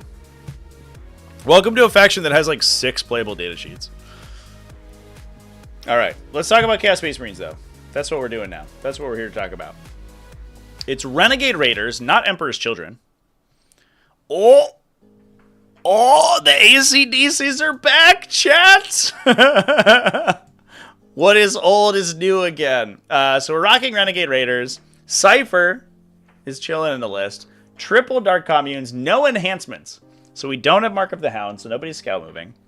So, oftentimes you just play Rapid Ingress games with these guys, though, to be fair. Because they can, like, Rapid Ingress and then just, like, call their Advance and Charge the next turn anyway. And you're just, like, playing the same threat range, but it's, like, more flexible than if you just started on the table and scouted. We have double Cultist Mobs, double Legionaries, 48 Accursed Cultists, a Raptor unit for utility, 1 unit of Chaos Bikers for utility, 2 Predator Destructors, 2 Vindicators, and a Rhino. That is some real 1 month ago Chaos Space Marine energy. This is a man who has this list painted, and it looks nice, and he wants to keep playing it, and it's still good, because Dark Communes are still just fine. And you know what? I'm here for it. That's one of the big benefits of playing a miniatures game. Even if the format switches, generally speaking, you can still play the same army. Although that's becoming less and less true as time goes on and stuff gets legended. And in some cases, your army is just smaller than it was before. This is just a regular-ass army. Classic rock never dies. Indeed, chat. Indeed! You can't keep a good Dark Commune down. Respectable melee on Ahriman as well. It's true. He's got a 3 damage melee attack. It is only strength 7 AP1. So it's sometimes like flubs. Once he's attached to a unit and he's +1 wound, he actually kind of goes insane. But it's definitely not. It's not bad for sure. Surely there's some good non-ACDC builds that don't take the Codex. This week it seems like that might be all we get from our old Chaos Space Marine friends is just Accursed Cultist units. Yeah, I think people have moved around the diaspora of Chaos factions, it seems like. I know that there has been some play from like the Emperor's Children builds and stuff like that. Like the Liam Bissell style builds, but it is ACDC. To be fair, Accursed Cultists are way more fair now. They cost more points. You can only Blood Surge 1 time. I think it's okay. I think we can stop hating on Accursed Cultist players. They don't take a million years to resolve the unit because every time you do anything, they move. Oh, okay.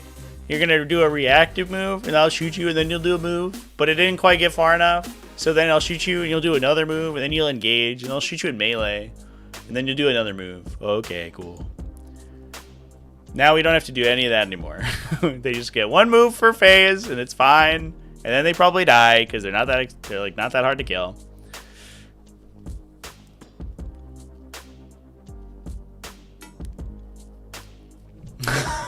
Never not hate on ACDC players. It is funny that it's like a unit that's been so consistently good for so long. They were even not bad in 9th edition. I played against some people who are pioneering ACDC builds even before it was cool. And they still saw some play. All right, what do we think, chat? I think it's time to talk about Adeptus Custodes. How do we feel about Adeptus Custodes? We also got some Imperial Knights. That's spicy. Some Death Guards, some Chaos Demons. There's so many factions. I'm so excited. This is the fun part of the meta where people are still sussing out what's good. before everyone starts to play the same army forever. Fulgur Piles is rocking Adeptus Custodians. Adeptus Custodes. He was playing Talons of the Emperor. Oh, so this, by the way, this was Rumble on the Rivers. This was streamed by Tabletop Live. I think I talked about it yesterday, but go check out Tabletop Live. They were doing a bunch of shout-outs for BABC, Battle Against Breast Cancer, the charity as well. So huge shout-out to them for helping support the charity. Yeah, if you want to watch Fulgur play, I know he was on stream at least once or twice, I believe. If I remember correctly, when I hopped into that stream. So you can go check him out. Talons of the Emperor is criminally underplayed. And so I'm glad that it's seeing more play because this detachment fucking rules. We got triple Blade Champions, a Custodian Guard Squad, and Anathema Psychona Rhino, which does turn on your Talon synergies, which is nice, even though it's just a 75-point Rhino. We have one standard unit of Custodian Guard, triple Custodian Wardens to jump in with the Blade Champions. We probably have Kyria Draxus. We do have Kyria Draxus to jump in with the Custodian Guard. A lot of this stuff is kind of rogue. I don't know if we're breaking new ground with our Adeptus Custodes list here, but it is cool to see the new detachment, or the, I guess, less used detachment get see some play. We have double Gladius Grab Tanks, a unit of Prosecutors, double Witch Seekers, so we can jump a Witch Seeker unit into the Rhino, and we get Scout on the Rhino as well, which is pretty sweet. And yeah, that's the list. It's pretty normal stuff. There's Kyria Draxus and 3 units of Custodian Wardens and 2 Gladius Grab Tanks, which feels like it is the baseline of Custodes.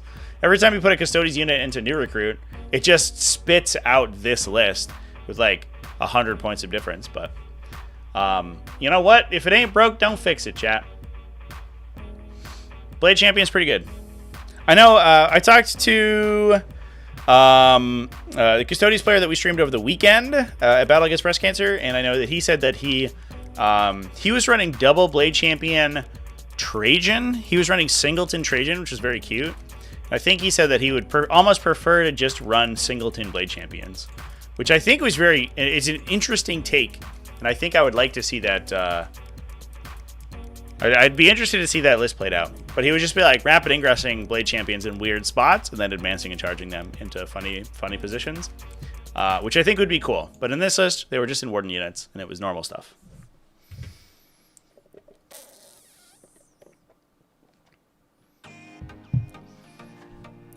Talons of the Emperor is Adepta Custodians. Oh my god, that's true. Well, that's the Anathema Psychona detachment. What's that one called? Null Maiden Vigil. That's Null Maiden Vigil is Adepta Custodes. Oh yeah, there's a Death Guard list in here, chat. We're gonna talk about Death Guard, and we'll talk about demons. We will for sure do that. Should we jump into some Death Guard? Old Garrett Stacy, friend of the channel, rocking some Death Guard.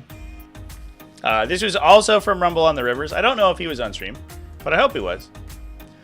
Running the Icon Bearer, so we have the potential Contagion Pulse. Once per game, you can force Contagion up to 12 inches of that guy. Get everybody contagioned. Triple Terminator Sorcerers. I played against these on stream last week, and we had a long discussion about the Terminator Sorcerer. Let's talk about his abilities real quick, because I don't know if he was in. I imagine that he was in Desperate Terminator squads. Yeah, there they are. Hello. Extremely cheap now. Fair enough. But the Terminator Sorcerer is kind of nutty. There's 70 points, which is like less than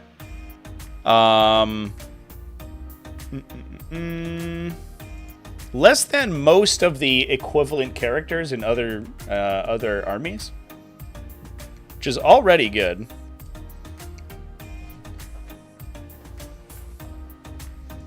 Here's his list. Here's his data sheet. Let's pop that out.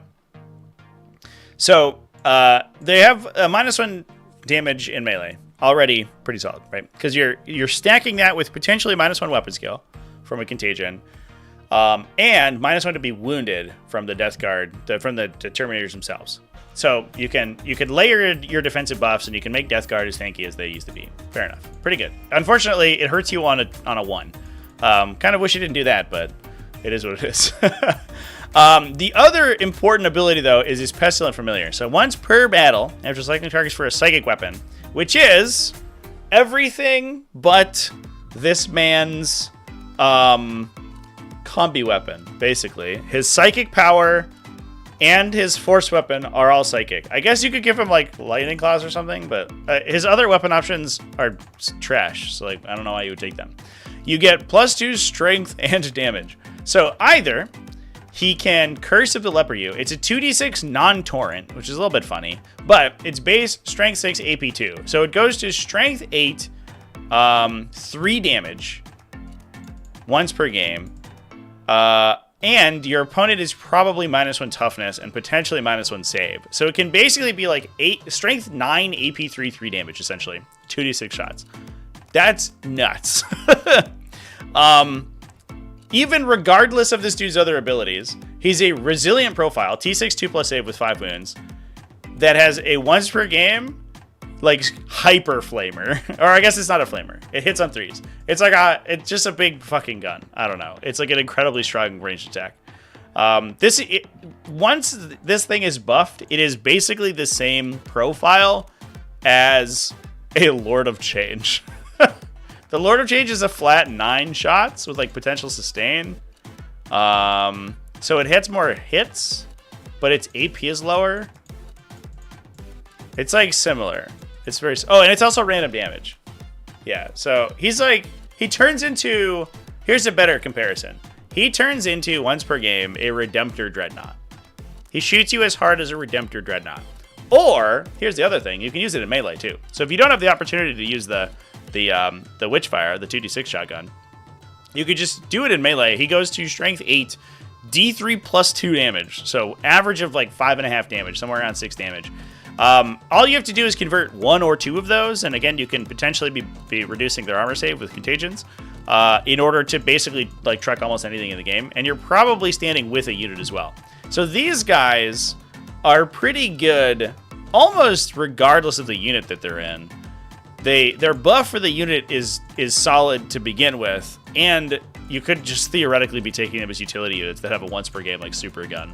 And they're only 70 points now, chat. They're so cheap. They're so cheap! And they have an incredible gun, good melee, an okay leadership ability. I guess it's not even a leadership ability. You don't necessarily have to attach them at all, because they can -1 damage themselves anyway. It is fight phase only, though. But just, like, the amount of optionality these dudes have is incredible for basically no points at all. And they synergize well with Death Shroud Terminators, which are already probably the best data sheet in the faction.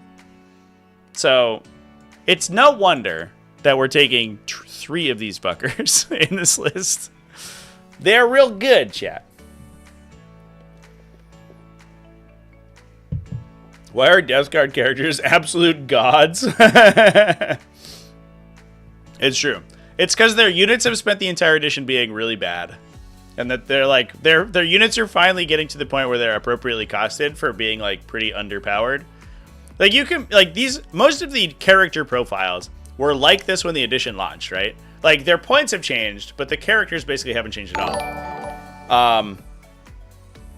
Who do you think is the worst epic hero? Arjak Rockfist, Nork D-Dog, or Belial? That's a good question. We'll take a peek. We'll take a peek after we discuss this list, because I like that idea. Thank you for the super chat, Ryan. Appreciate you, buddy.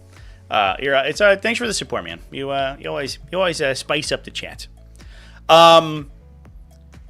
But so yeah, you compare these characters to their release version, where all their units were more expensive, and they straight up didn't have half of the contagion abilities. Like the contagion of Nurgle ability was just cut in half. It was only -1 toughness. And you're like, oh. Yeah, I get it. These are all really trash. But they're like, characters are like well statted. They were okay. But they were attaching to expensive units, and they didn't have an armory ability, basically, besides like occasionally -1 toughness. And it was just like kind of a mess. Now that everything is appropriately costed, and they doubled the number of abilities on Death Guard datasheets, suddenly they look incredible. So I think it makes sense. Mortarian's in here. We got the new 300-point Mortarian. What a steal for that guy. Typhus in here as well. Curious to see whether or not Typhus is jumping into the units or the Sorcerers are jumping into the units. Typhus gives you a -1 to be hit when he attaches to a unit. So it's good to get him by himself so that he can cast his Psychic Power and Mortal Wound people more, like with more flexibility. He's also really good at doing actions for some reason because he can jump in, Mortal Wound you, and then declare an action because it's not an attack. But he is also just solid in the Terminator units by themselves. We've got 1, 2, 3, 4 units of 5 Plague Marines in 2 Rhinos just for some counterpunch and some utility. We also have a Death Guard Cultist unit, 3 Desperate Terminators, so 18 Desperate Terminators, which is probably just a windmill slam into every Death Guard list now. Oh no, excuse me, chat. Typhus is definitely not by himself. He's definitely in this unit of 20 Poxwalkers that are also here. So we get a regenerating, fairly resilient unit. They get the leadership ability from Typhus, so they're -1 to be wounded. And he can regenerate them back to the unit by psychic powering people. So they can just like sort of swarm the middle of the table. They also like can awkwardly force weird decisions on your opponent. Because a lot of times you have to point like mid-strength guns at the Death Shroud, which means they're not going into the Poxwalkers. And one or the other just gets to live longer. And then some Nurglings for utility. What a list, chat. 20 Poxwalkers, 18 Death Shroud Terminators, and Mortarian. Let's go!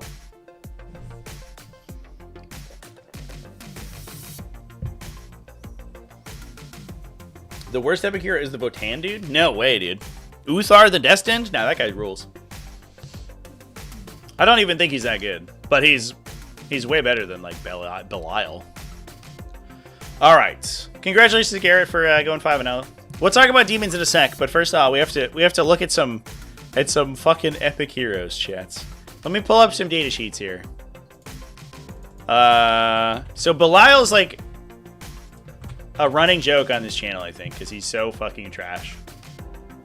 Arjak Rockfist was the other one, and we said Nork Deadog. Oop, that's Arjak's.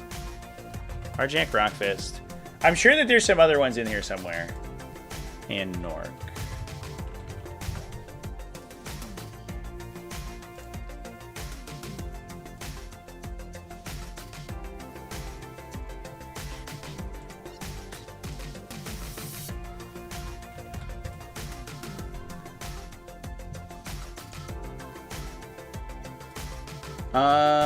Alright, let's do a quick peek.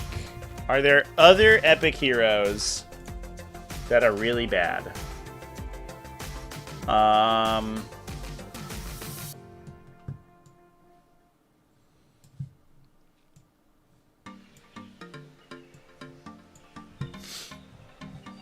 We'll run through factions real quick. Adeptus Sororitas. They have Ethel, and the other fucking guy. What are they called? Oh, excuse me, not Ethel. Astrid and Agatha. Oh, they give devastating wounds. No, that's actually okay. No, this unit's fine. You just never see them because like epic heroes in Adeptus Sororitas are incredible.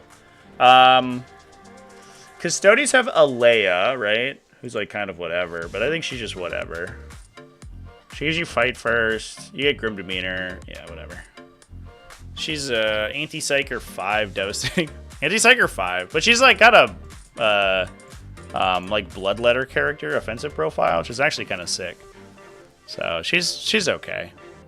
She's a Sister of Silence with a Strength 6 AP 3 damage melee weapon. That's fucking nuts. Let's see. Mechanicus literally just has Belisarius Call, right? And he sees play occasionally. Yeah, I'm Belisarius Call is okay. Let's see.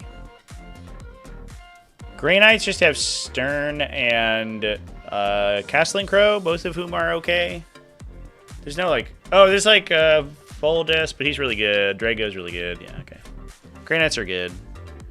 We'll talk about Militarum in a sec. Agents of the Imperium has a bunch of really good ones. I don't know if there's any like trash in here. Artemis is good. All the assassins are good. They're epic heroes technically. Codiaz is good. Draxus is good. Greyfax would be the only pick, but like She's still like situationally fine. She's like a meta contender because she has this anti-psyker thing. Well, too bad she's not leadership 4 anymore.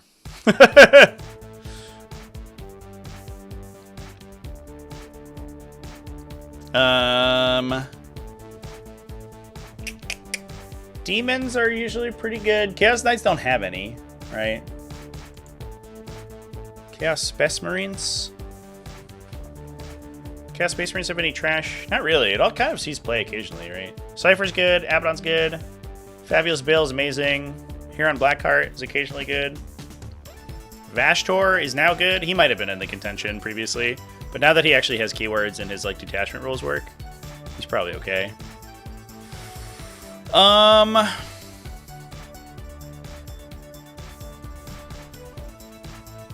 Is like Irilith? Alright, here's the question, chat. Is the question that in context the character is bad? Or is their datasheet bad? Because, like, I think we have some trash in Eldar. Irilith is kind of bad. He's got a 4 damage ranged attack, which is like something. But his he's only good in the context of leading a unit of guys. Does that count?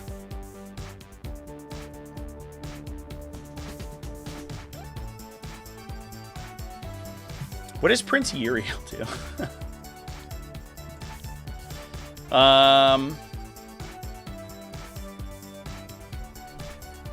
He gives you a redeployment for 100 points, but he has a good melee profile.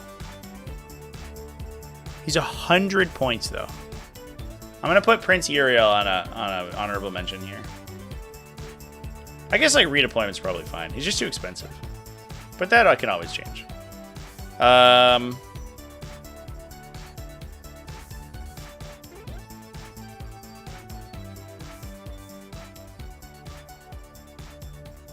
He has a kind of a shockingly good melee profile, actually.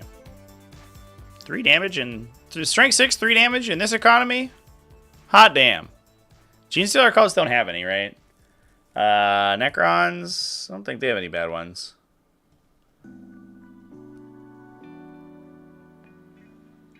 They're all pretty good.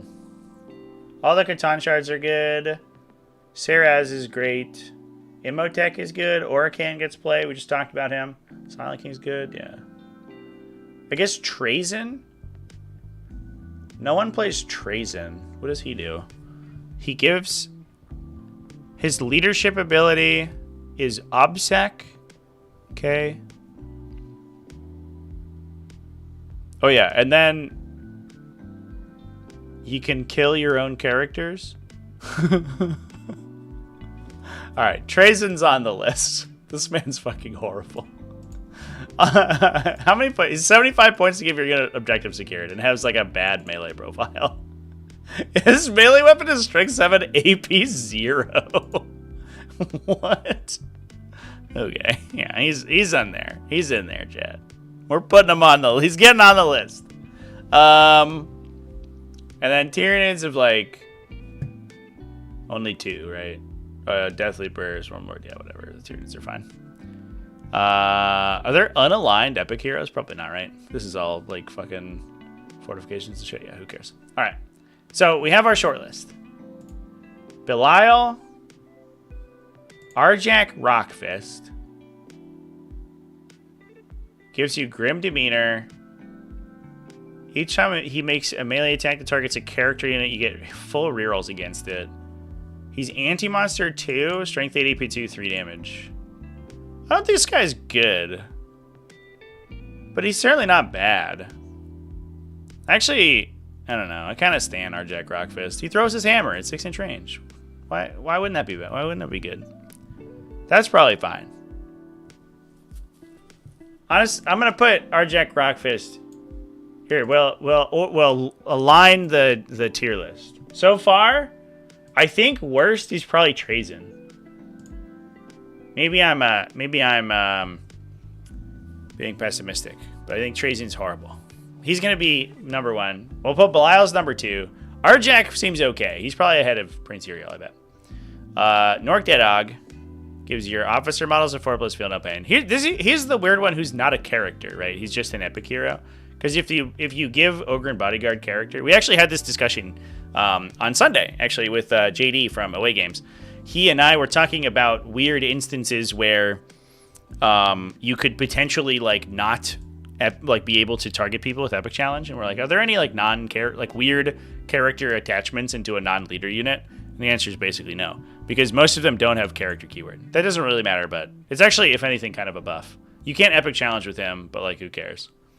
He has 6 Strength 8 AP 1 2 damage melee attacks with devastating wounds.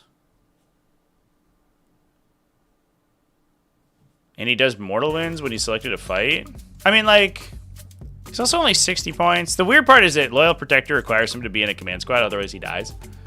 And he's got to be in melee. And his ability is bad. But I think he's okay, chat.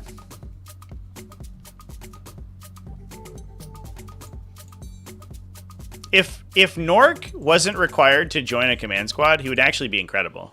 He would be such a melee powerhouse. Because he charges, tank shocks you basically, and then swings 8 times with a devastating weapon. For 60 points, I think Nork's okay. And Uriel just costs a lot. But honestly, that's okay. You're allowed to cost a lot. And redeployment's alright. I think it's a fight between Belial and Trades in the Infinite.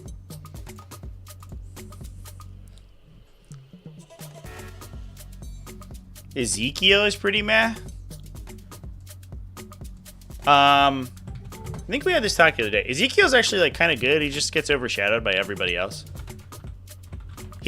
Ezekiel feels weird because he's is it Ezekiel? Yeah. Because he doesn't feel very exciting.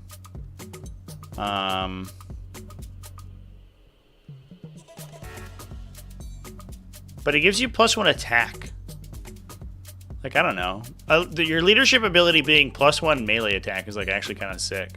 He has 5 strength 6 D3 damage to melee attacks. I don't know. Ezekiel's a very relevant leadership ability. He has his battle shock thing, which is stupid and bad, but it's not who cares. His gun is randomly good. These anti-character 4 weapons with devastating are they seem silly, but then you hit demons or knights, and suddenly you're wounding. You're just dealing D6 mortal wounds to them on a 4-up. That's actually sick. And worst case scenario, it's strength 6 AP 2. I don't know. I think Ezekiel's just not interesting. He's like a melee librarian, which you're not really ever excited about taking. But I don't think he's any better or worse than a regular librarian. In fact, he might just be better. But you compare him to this fucker? You kidding me with this guy? He has a normal power weapon attack. I guess it's basically the same as Ezekiel's melee profile, right? They have basically the same melee profile. He's got 1 more attack and precision, which is okay. But he basically doesn't have a leadership ability. He has this weird reactive ability which requires him to take damage. And he's more expensive.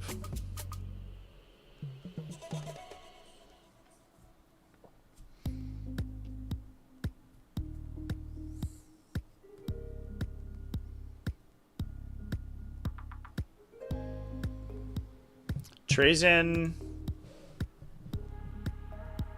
can be clutch as you teleport him into an objective at the start of a command phase to sticky. How do you... Oh, if you well, no, you can't do that, right? Oh, he can apply his leadership ability to a new unit, yeah. But you have to kill a character, so you're I could sticky an objective for the cost of of my fucking Plasmancer or something. Okay. Cool. If I was playing Chaos Demons, I would have spent the CP. And like done it for one command point instead of murdering a character to do it. I don't know. Can you I guess it ignores rules of trigger when you're destroyed, so you can't like reanimate them either with stratagems and stuff. Yeah, I don't know. It's like a cool ability, and you can see the situations in which it would be useful, but you're paying like so many points to do it, and like murdering your own guys. Like if it wins you the game, sure, but like you probably have put yourself in such a hole by taking this piece of shit character to begin with that like it doesn't really matter.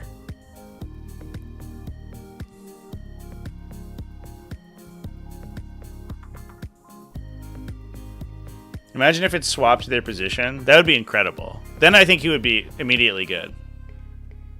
But you have to already have a unit with a character in range of objective you want to sticky, and then you kill Trajan, and then you don't even sticky the objectives he's on. So it only works if you don't care, either you don't care about the objective he's already on, or you just keep him by himself, I guess, and he doesn't have a unit, which is probably fine. But then you could just have him attached to the other unit anyway. Like, I don't know. I think he's unplayably trash. Maybe that's a hot take, chat. He seems so bad.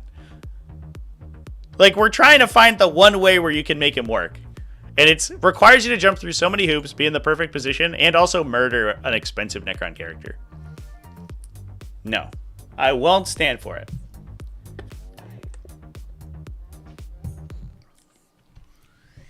Trying to figure out why Farsight isn't in every list. Because sometimes you just don't need... Well, first of all, he has to... His leadership ability is contextual, right? He's worse than a regular commander if you're not using his leadership ability. And you also don't always need crisis units, right? Like, those are very specific to the detachments that they're useful in. So, like, you don't always take them. That's it. That's the reason. Like, you would rather take most of the other characters in lists that aren't running crisis units, and even when you're taking crisis units, he's only good in very specific versions of them. Yeah, his output compared to a regular commander is so dramatically worse. But his ability's good if you are in a position to use it.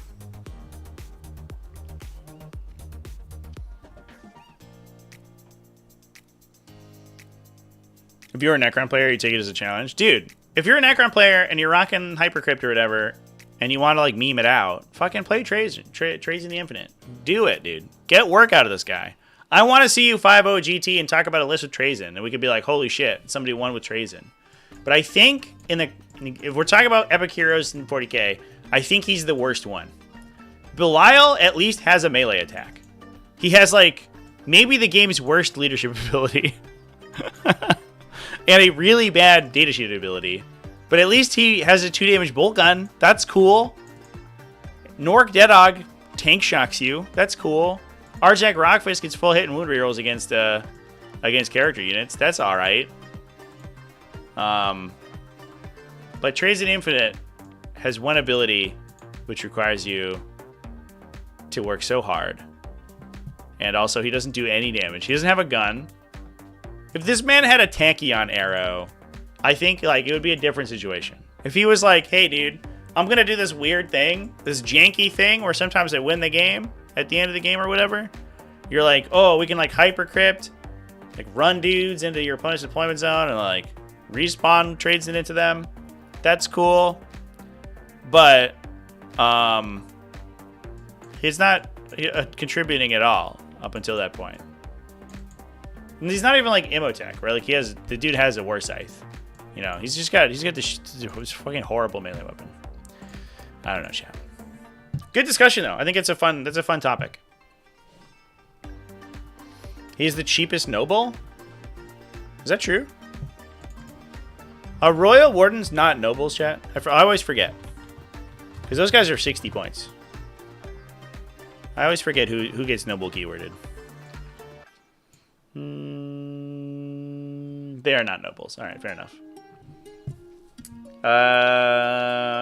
Yeah, I guess that's like something. But you could just upcharge like 10 points or whatever and get an Overlord with actual abilities on their card, right?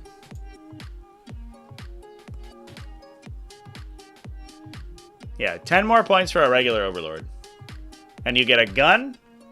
You get a dramatically better melee attack. You get Rites of Battle. You get -1 damage. You get a Resurrection Orb. Like, listen to all the things you get for 10 points. And you lose the ability to kill another one of your characters. It's so many things.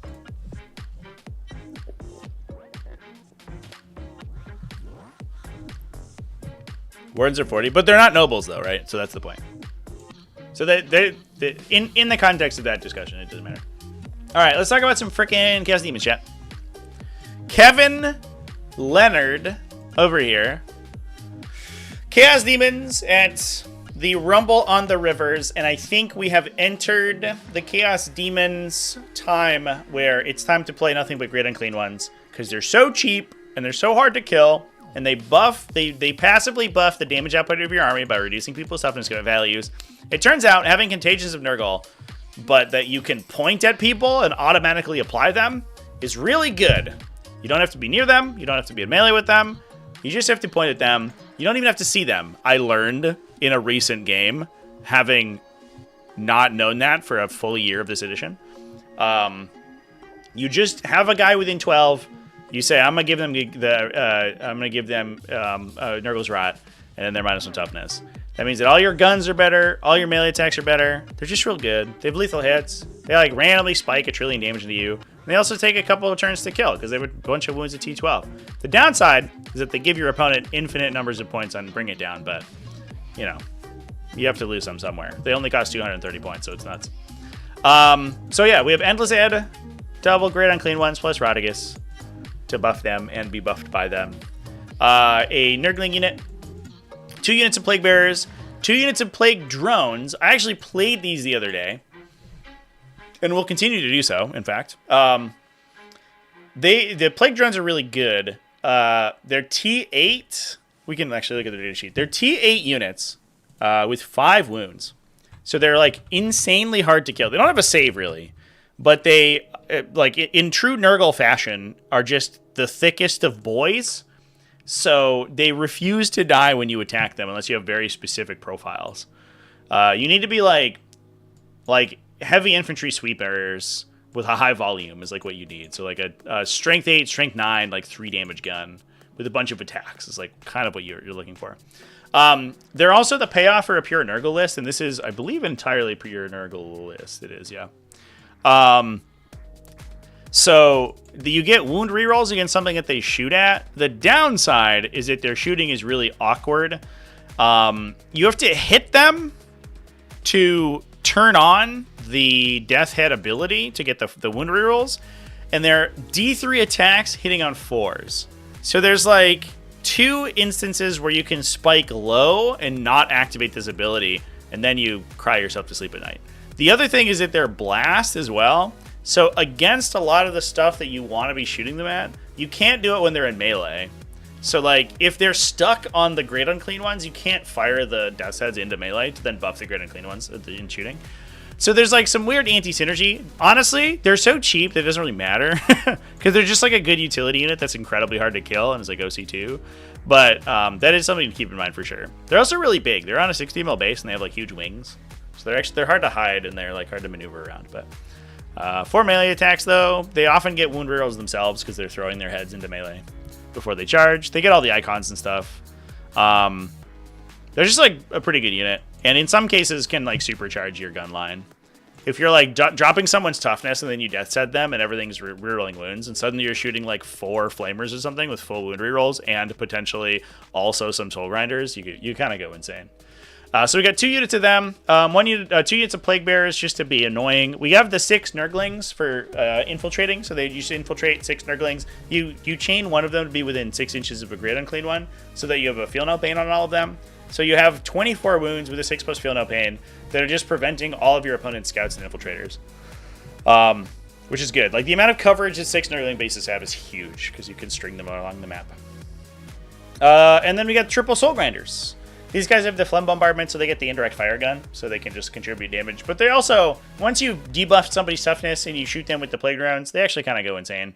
Once they're like rerolling wound rolls and stuff, their shooting is actually not too bad. And they're another tough unit. They get a feel no pain from the Great Unclean Ones.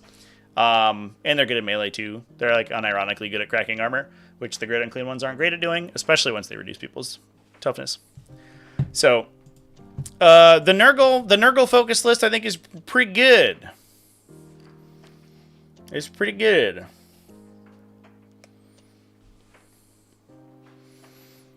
Can Trazen kill himself?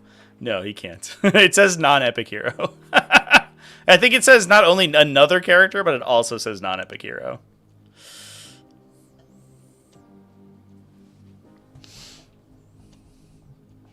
Oh yeah, that's true, chat. We do have a Doomsday Bell, actually. That's spicy. So 2 with the flails. I'll be honest. I think I'm a convert to the knife. I started playing knives on my Great Unclean Ones. Let's take a... Oh, we're on Death Guard right here. Great Unclean One. Where you at, buddy?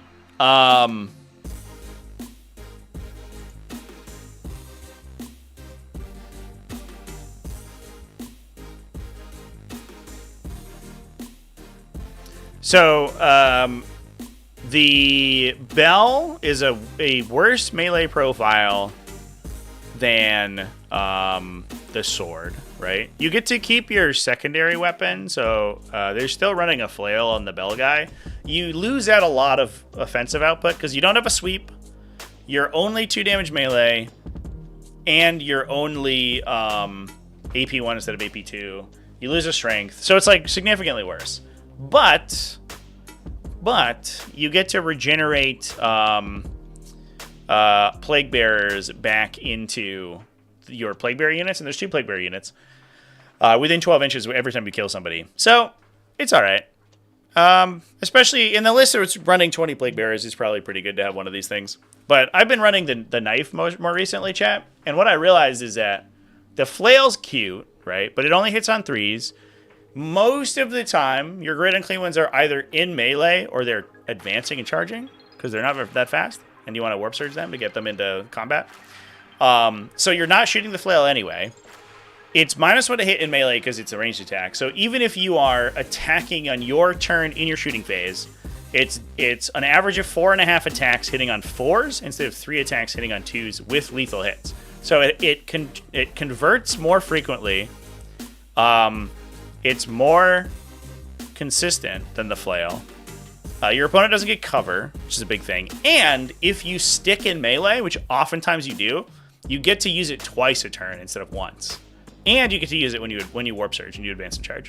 So I was like doing the math in my head, and I was like, I think this averages dramatically more damage than the flail does. What it doesn't let you do, which is unfortunate, is it doesn't let you like jump in like 3-inch deep strike somewhere and like output a bunch of damage. So I might still run a flail on my dude who's like in reserve or something, but on the endless ad and the other guys, almost always run the sword, the knife now. I fucking love this little knife, this little knifey boy. He's gonna shank you. Plus, it looks cool. Flail only needs pistol. I feel that'd be really good with pistol. Also, it needs lethal hits, I think. But like, I don't know. Then it would just be better than the blade. I like it how it is right now because there's a consideration between the two. It is weird that it doesn't have pistol because I think that's kind of the idea is you're supposed to stick into melee but still have a ranged attack. But like, whatever. It is what it is. I like that. I like that the two are competing with each other and there's a question between them. But the knife, every time I run it, that knife is like cutting somebody for 2 damage a turn. I'm like 3 attacks, 1 lethal, like save on a 5, and they're like, ow, I lose a guy. And I'm just like, I would have missed all my flail attacks every time I did that. I love it. I love it. The flail is very fluffy. But you can have two swords, 2 blades. He's like dual wielding. He's like the canonical, like while you were out partying, I studied the blade guy, you know? You like put a little fedora on him. And he's got like his Maul katana and his like wakizashi.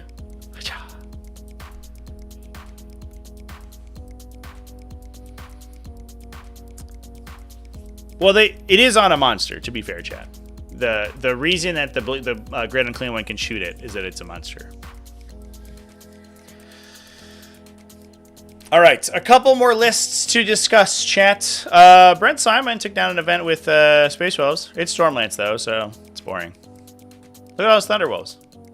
Cool. We got some Genestealer Cult, and I think we'll touch on some Leagues of Votann, and then I think we have gone pretty late, so we will probably call it there. But let's talk about Robin Roberts. If you have not watched the live stream events, or if you've been watching the live stream events for a while, you've almost certainly seen Robin Roberts on the stream because his armies are always cool. He fucking loves Genestealer Cult so much. He plays it rain or shine, regardless of how good the codex is. He always plays Genestealer Cults forever, which means he's really good at them. So he always consistently does well, despite the fact that even in the situations where the faction's not very strong. But it also means the benefit of being a faction specialist. When your faction's good, you immediately just start winning GTs like left and right because you're already good at the faction, and then you're just like you're already good with a faction that's like super meta. So no surprise that he's taking out events right now. He's got an Ascension host, so the OG index detachment. And like we were talking about yesterday, because we had a little discussion about Genestealer Cults, there's so much good in this faction, because you can play Outlander Claw, you can play Biosanctity Brood Surge. Those are both solid detachments. Host of Ascension didn't go anywhere, and instead got enormous numbers of points off, because everything that it took, it was got points cuts, right? All the characters, you were taking Primuses in large numbers, you were taking Acolyte hybrids and Neophyte hybrids in large numbers, all of that stuff got buffed. So we got a Benefactus, cute, give you some lethal hits. A Clamavis, double Jackal Alphi, which I think are just in here. Oh, we do have Adolescent Jackals. Oh, cool. Okay, sick. So Jackal Alphas to jump into the Adolescent Jackals. A Kellermorph. That gives them shoot and scoot, by the way, the Alpha's leadership ability, so they can fire and fade after they attack, which makes them incredibly good at jamming.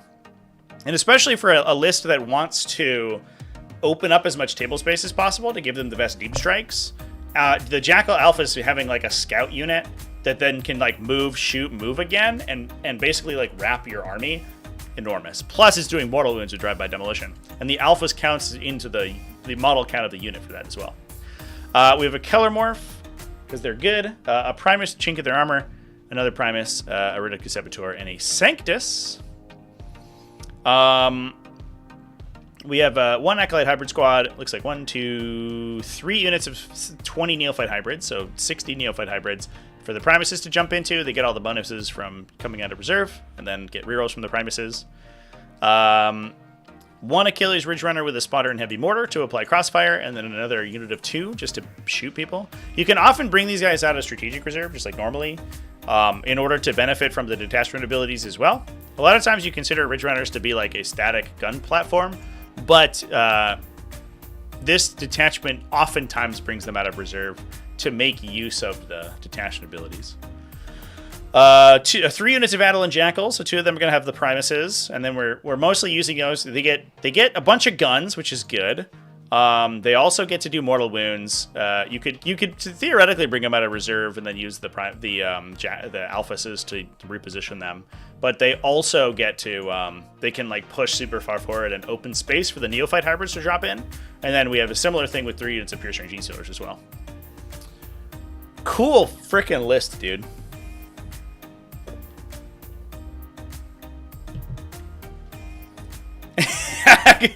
Cool small ninja. You can 3D print some fedoras. It's perfect, right? You can imagine like there's that meme picture of the guy with like tipping the hat, right? He's just that, and he's got the 2 swords. You gotta give him like a really like bloused bowling shirt too, or like a leather, like an ill-fitting leather jacket. Dude, you could model it up. It would be amazing. Oh, there's Imperial Knights. Kyle Smith's rocking Imperial Knights. We talked about that and I missed it. I forgot. No Mysterious Guardian today, chat. Just rocking Canis Rex, double Atropos, Helverin, triple Warglaive plus a Gladius Assassin. We're finally like, guys, real talk, the Atropos is good in every situation. Just get rid of all the other knights. We don't need them. It's only Atropos from here on out. He's got a bunch of attacks. They're big damage if he needs to kill big stuff, or he can use the dispersed Atropos Lascutter profile if he needs to kill little stuff. He can also shoot them in melee, so he's good both in melee and shooting. He's faster than regular knights. He's a baked-in invuln save unlike regular knights. He's just better than all the knights in the Codex. Besides Canis Rex, of course, who still sees play. A little sad, but at least knights have something good going for him. And then a bunch of armigers to get rerolls from. Fair enough. Lists are good in chat. We saw some Imperial Knights over the weekend. I took a picture of a gorgeous Imperial Knight army from Battle Against Breast Cancer, by the way. All right. Should we talk about Leagues of Votann, chat? And then wrap things up? I think that's where we're headed. Jason Merton was running Votann. Rocking an Einherjar, triple Einherjar champion. Holy shit, okay. You know, so somebody, whoever it was in chat, who was talking shit about Uthar the Destined, the man just 5-0'd a GT. This dude is good. He doesn't really have a leadership ability, if I remember correctly. He just devastating wounds his own gun. But, like, that's not a bad thing to do. Just being a really terrible Infernal Master is good. Since Infernal Masters are so good that being the worst version of one is, like, just fine.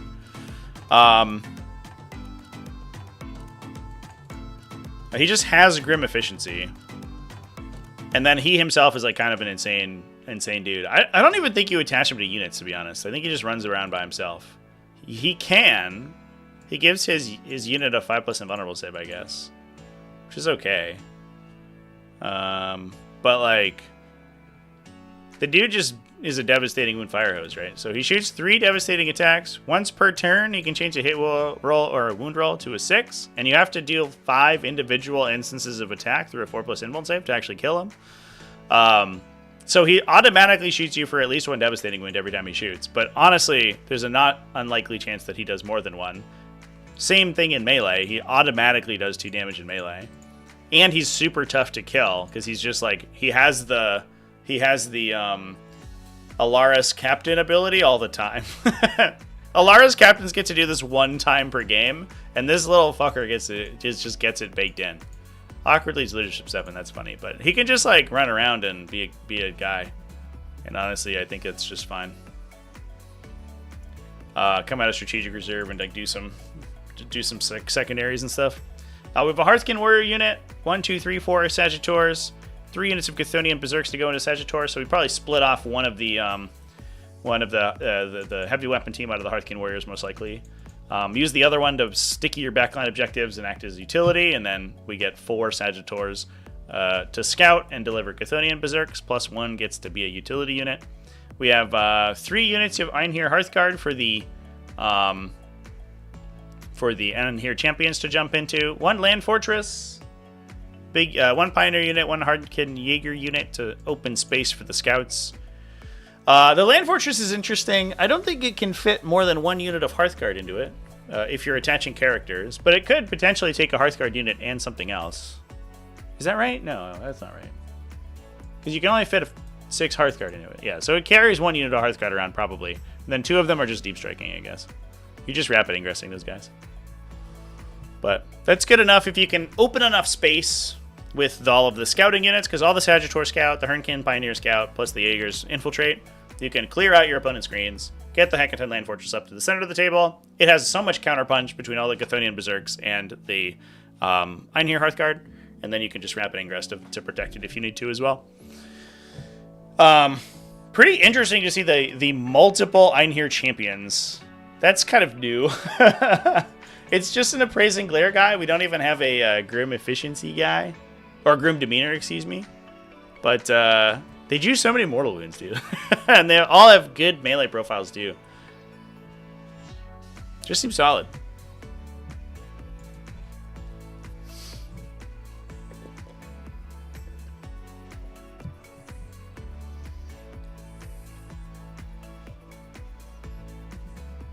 Uthar is fine. He's just kind of pricey. Yeah, he's not too expensive, though, right? Like, 80 points is okay.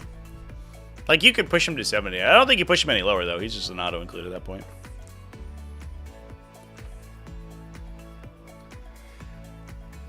Isn't he just worse than a call? He's worse as an attachment, but he's better as an independent operator. So, like, in the context of this list, and I'm sure Jason Martin over here could correct me if I'm wrong, but or somebody who watches games maybe, but I imagine that he's by himself, right?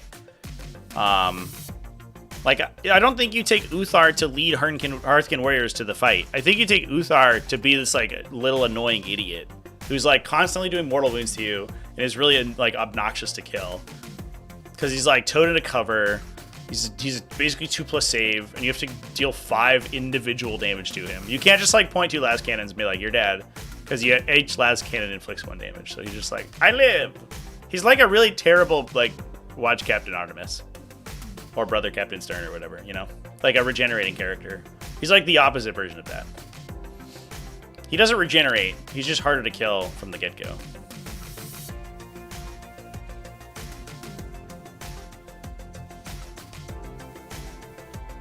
Yeah, I think people's problems with him were that he is bad at leading units. And they were like, so why do I have this character if I can't lead the units with him? But, like, I think he's just, like, he himself is good.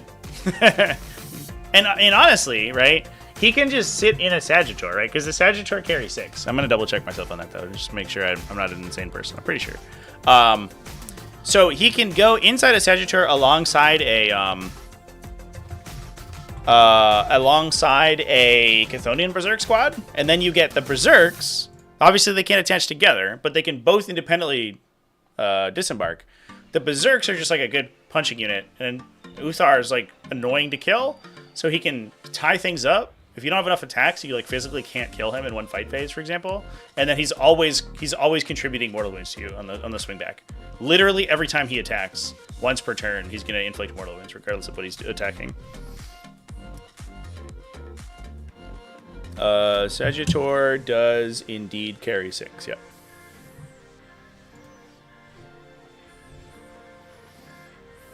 MSU Votann. Would be shocked if he wasn't running around on his own, just being annoying doing secondaries. Yeah, for sure. 100%. I bet he's also really fun to run. I bet that guy's super cool. Remember casually picking him up with a unit of warp spiders? Yeah.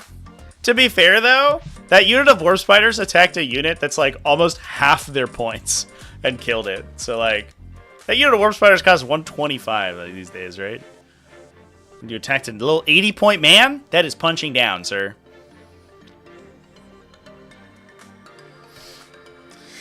Anyway, chat. I think we're going to call it there for the stream.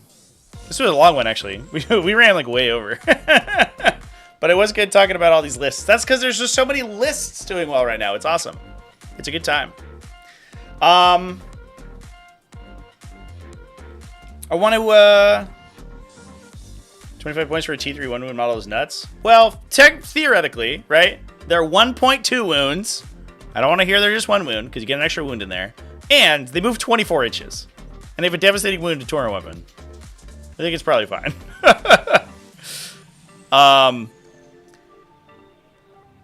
You pay 25 points for a Tzeentch Flamer whose range profile is not devastating, who's harder to kill, but moves 1/3 as fast.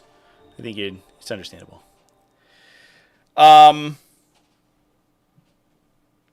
Pray for the Concord devs. They all got fired. I mean, is it surprising? I think you can see that coming a mile away. Poor Concord, dude. Yeah, it was it. As soon as that game got announced, I was like, oh. Why? Why did we make this? I don't know. What a weird situation that was. Anyway, chat, I'm going to go ahead and pop off. Thanks, everyone, for hanging out with me. As the stream ends, you're going to be kicked over to the Onslaught 40K stream. Please give that little bit of a click on the notification bell. We're going to be live Friday morning, bright and early. That's going to be 3 days, 2 rounds per day of Team 40K. So it's going to be a good time. And if you are going to the Onslaught Tampa Open, come hang out with me. Come say hi. So yeah, cheers everyone. Thanks for chilling. And keep it classy, folks. I'll see you in the next one. Oh, also, I'm live on Twitch tomorrow. Go follow me on Twitch. I'm going to be live from my hotel room. Probably, actively painting demons for next week. Cheers, people. Have a good one.